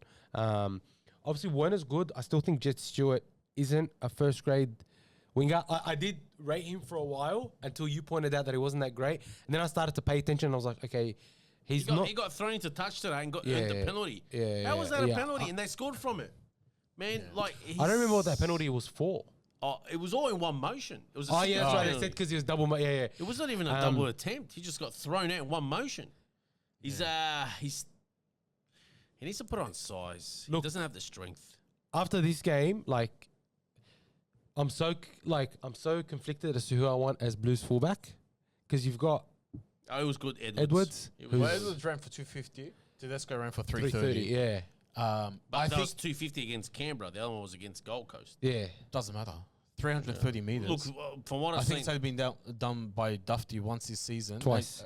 Twice by Dufty. But it's not common that you crack 300. But if someone cracks 300, that's a freaking... like insane. And Tedesco to be doing that 33. I think for me anyway, we'll talk about it in our Origin episode. But I think it's really dependent on the 9 that we go with. I don't trust Laurie Daly to make the right decision. I don't either. If I was picking the team, I personally, I'd be taking Robson as my 9, which means I have to select Tedesco for me anyway. That's a fair call. All right. Now, the Raiders, Isaiah Weeks, KO Weeks, Sevilla Tamale. Bro, what? Yeah, such a good back. And they're so young. Like even Sebastian Chris. I don't like Chris. I think he still gives as good as anyone. When Savage comes, obviously he replaces Stewart, but I think, I reckon they should move Simi Sasangi back to the centers and drop Sebastian Chris. So he done his AC joint today, which is Sebastian Chris? No, Sasagi. Oh no. Done his AC joint, which is what we've seen, a 3-4 week injury based on everyone that we've seen. So you can play through it. You can play through it. Yeah, but not immediately next week. Oh, it depends on the grading. We'll wait for it. But I think that hurt them. I'm not sure what the outcome would have been if he stayed there because he's over the last 8 weeks, he's proven to be their most effective player. I don't think they would have won, to be honest. No, but like really, the game wasn't decided until the 60th minute. No, you're right, but I So, still think the Could have kept him Panthers. in it, maybe an extra opportunity. an extra try. Maybe, but is he worth? Is he worth more than 6 points? Sasagi, he's been their best by far. He has, but I think the Panthers would have held them out. I think the Panthers will still win, even if Sasangi doesn't get injured. I don't know. You think that they would have won if Sasangi didn't get injured? No, I think like it would have got like to a golden point and Cleary would have kicked a field goal. I don't think so. Because those 2 tries at the end, like some of the tries that Penrith let in were pretty soft, to be quite honest. Like it wasn't, there was one of them that was absolutely amazing, but like the others were pretty soft, and I think Sasagi would have been super helpful running a line. Like you've lost the edge back rower there. All right, and obviously the Warriors this week had the bye, but next week the Raiders will have the bye. They're not going to be there at Magic Round. They get the week off. 2 points, nice. Any last thoughts on the round other than the 6 against Slop, boys? No, 6 again's painful. I think once we finish Origin, maybe after the first game. In that first game, I don't think we're going to see more than like maybe 6 against all up, and I think that's going to be the nail in the coffin for 6 against. Well, I think it depends what their instructions are. If they tell the ref, we want you to go out there and do 6. Day. I just want to know. I want to know who are these faceless people. I know Annesley's put forward and Andrew Abdo and Vlandis, but there's more. Oh, there's obviously the media companies. They've got to have advisors that tell them what they should more. I do. want to know who these faceless people are. I want their names. The thing is, they make these big changes without testing them, and that's what frustrates me, I think, But the let us most. know who they are, name by name. They'll never tell you. We have a right to know. All right, guys. With that, we have come to the end of the show. If you've made it all the way this far with us, you clearly enjoy our content. So just go ahead and hit that subscribe button. Go ahead, hit that little weird arrow and share this video with your mates. Tell them that we talk about all the games. And then be sure to be with us Tuesday at 8 p.m. for our live chat. And then on Friday, 6 p.m., we're going to do our watch-along for the Dogs v Sharks at Magic Round. Be sure to join us there. Tell us what you thought about our reviews. Tell us what you think about the 6 against Slop that we're seeing in rugby league. Have a chat. Reach out to us on I was going to say LinkedIn, but no, we're not on LinkedIn. On Instagram, on TikTok, on all the other stuff. And thank you very much for making it all the way here. If there's nothing else, gentlemen, I bid you adieu, and I will see you guys on Tuesday night. Take care and have a good one.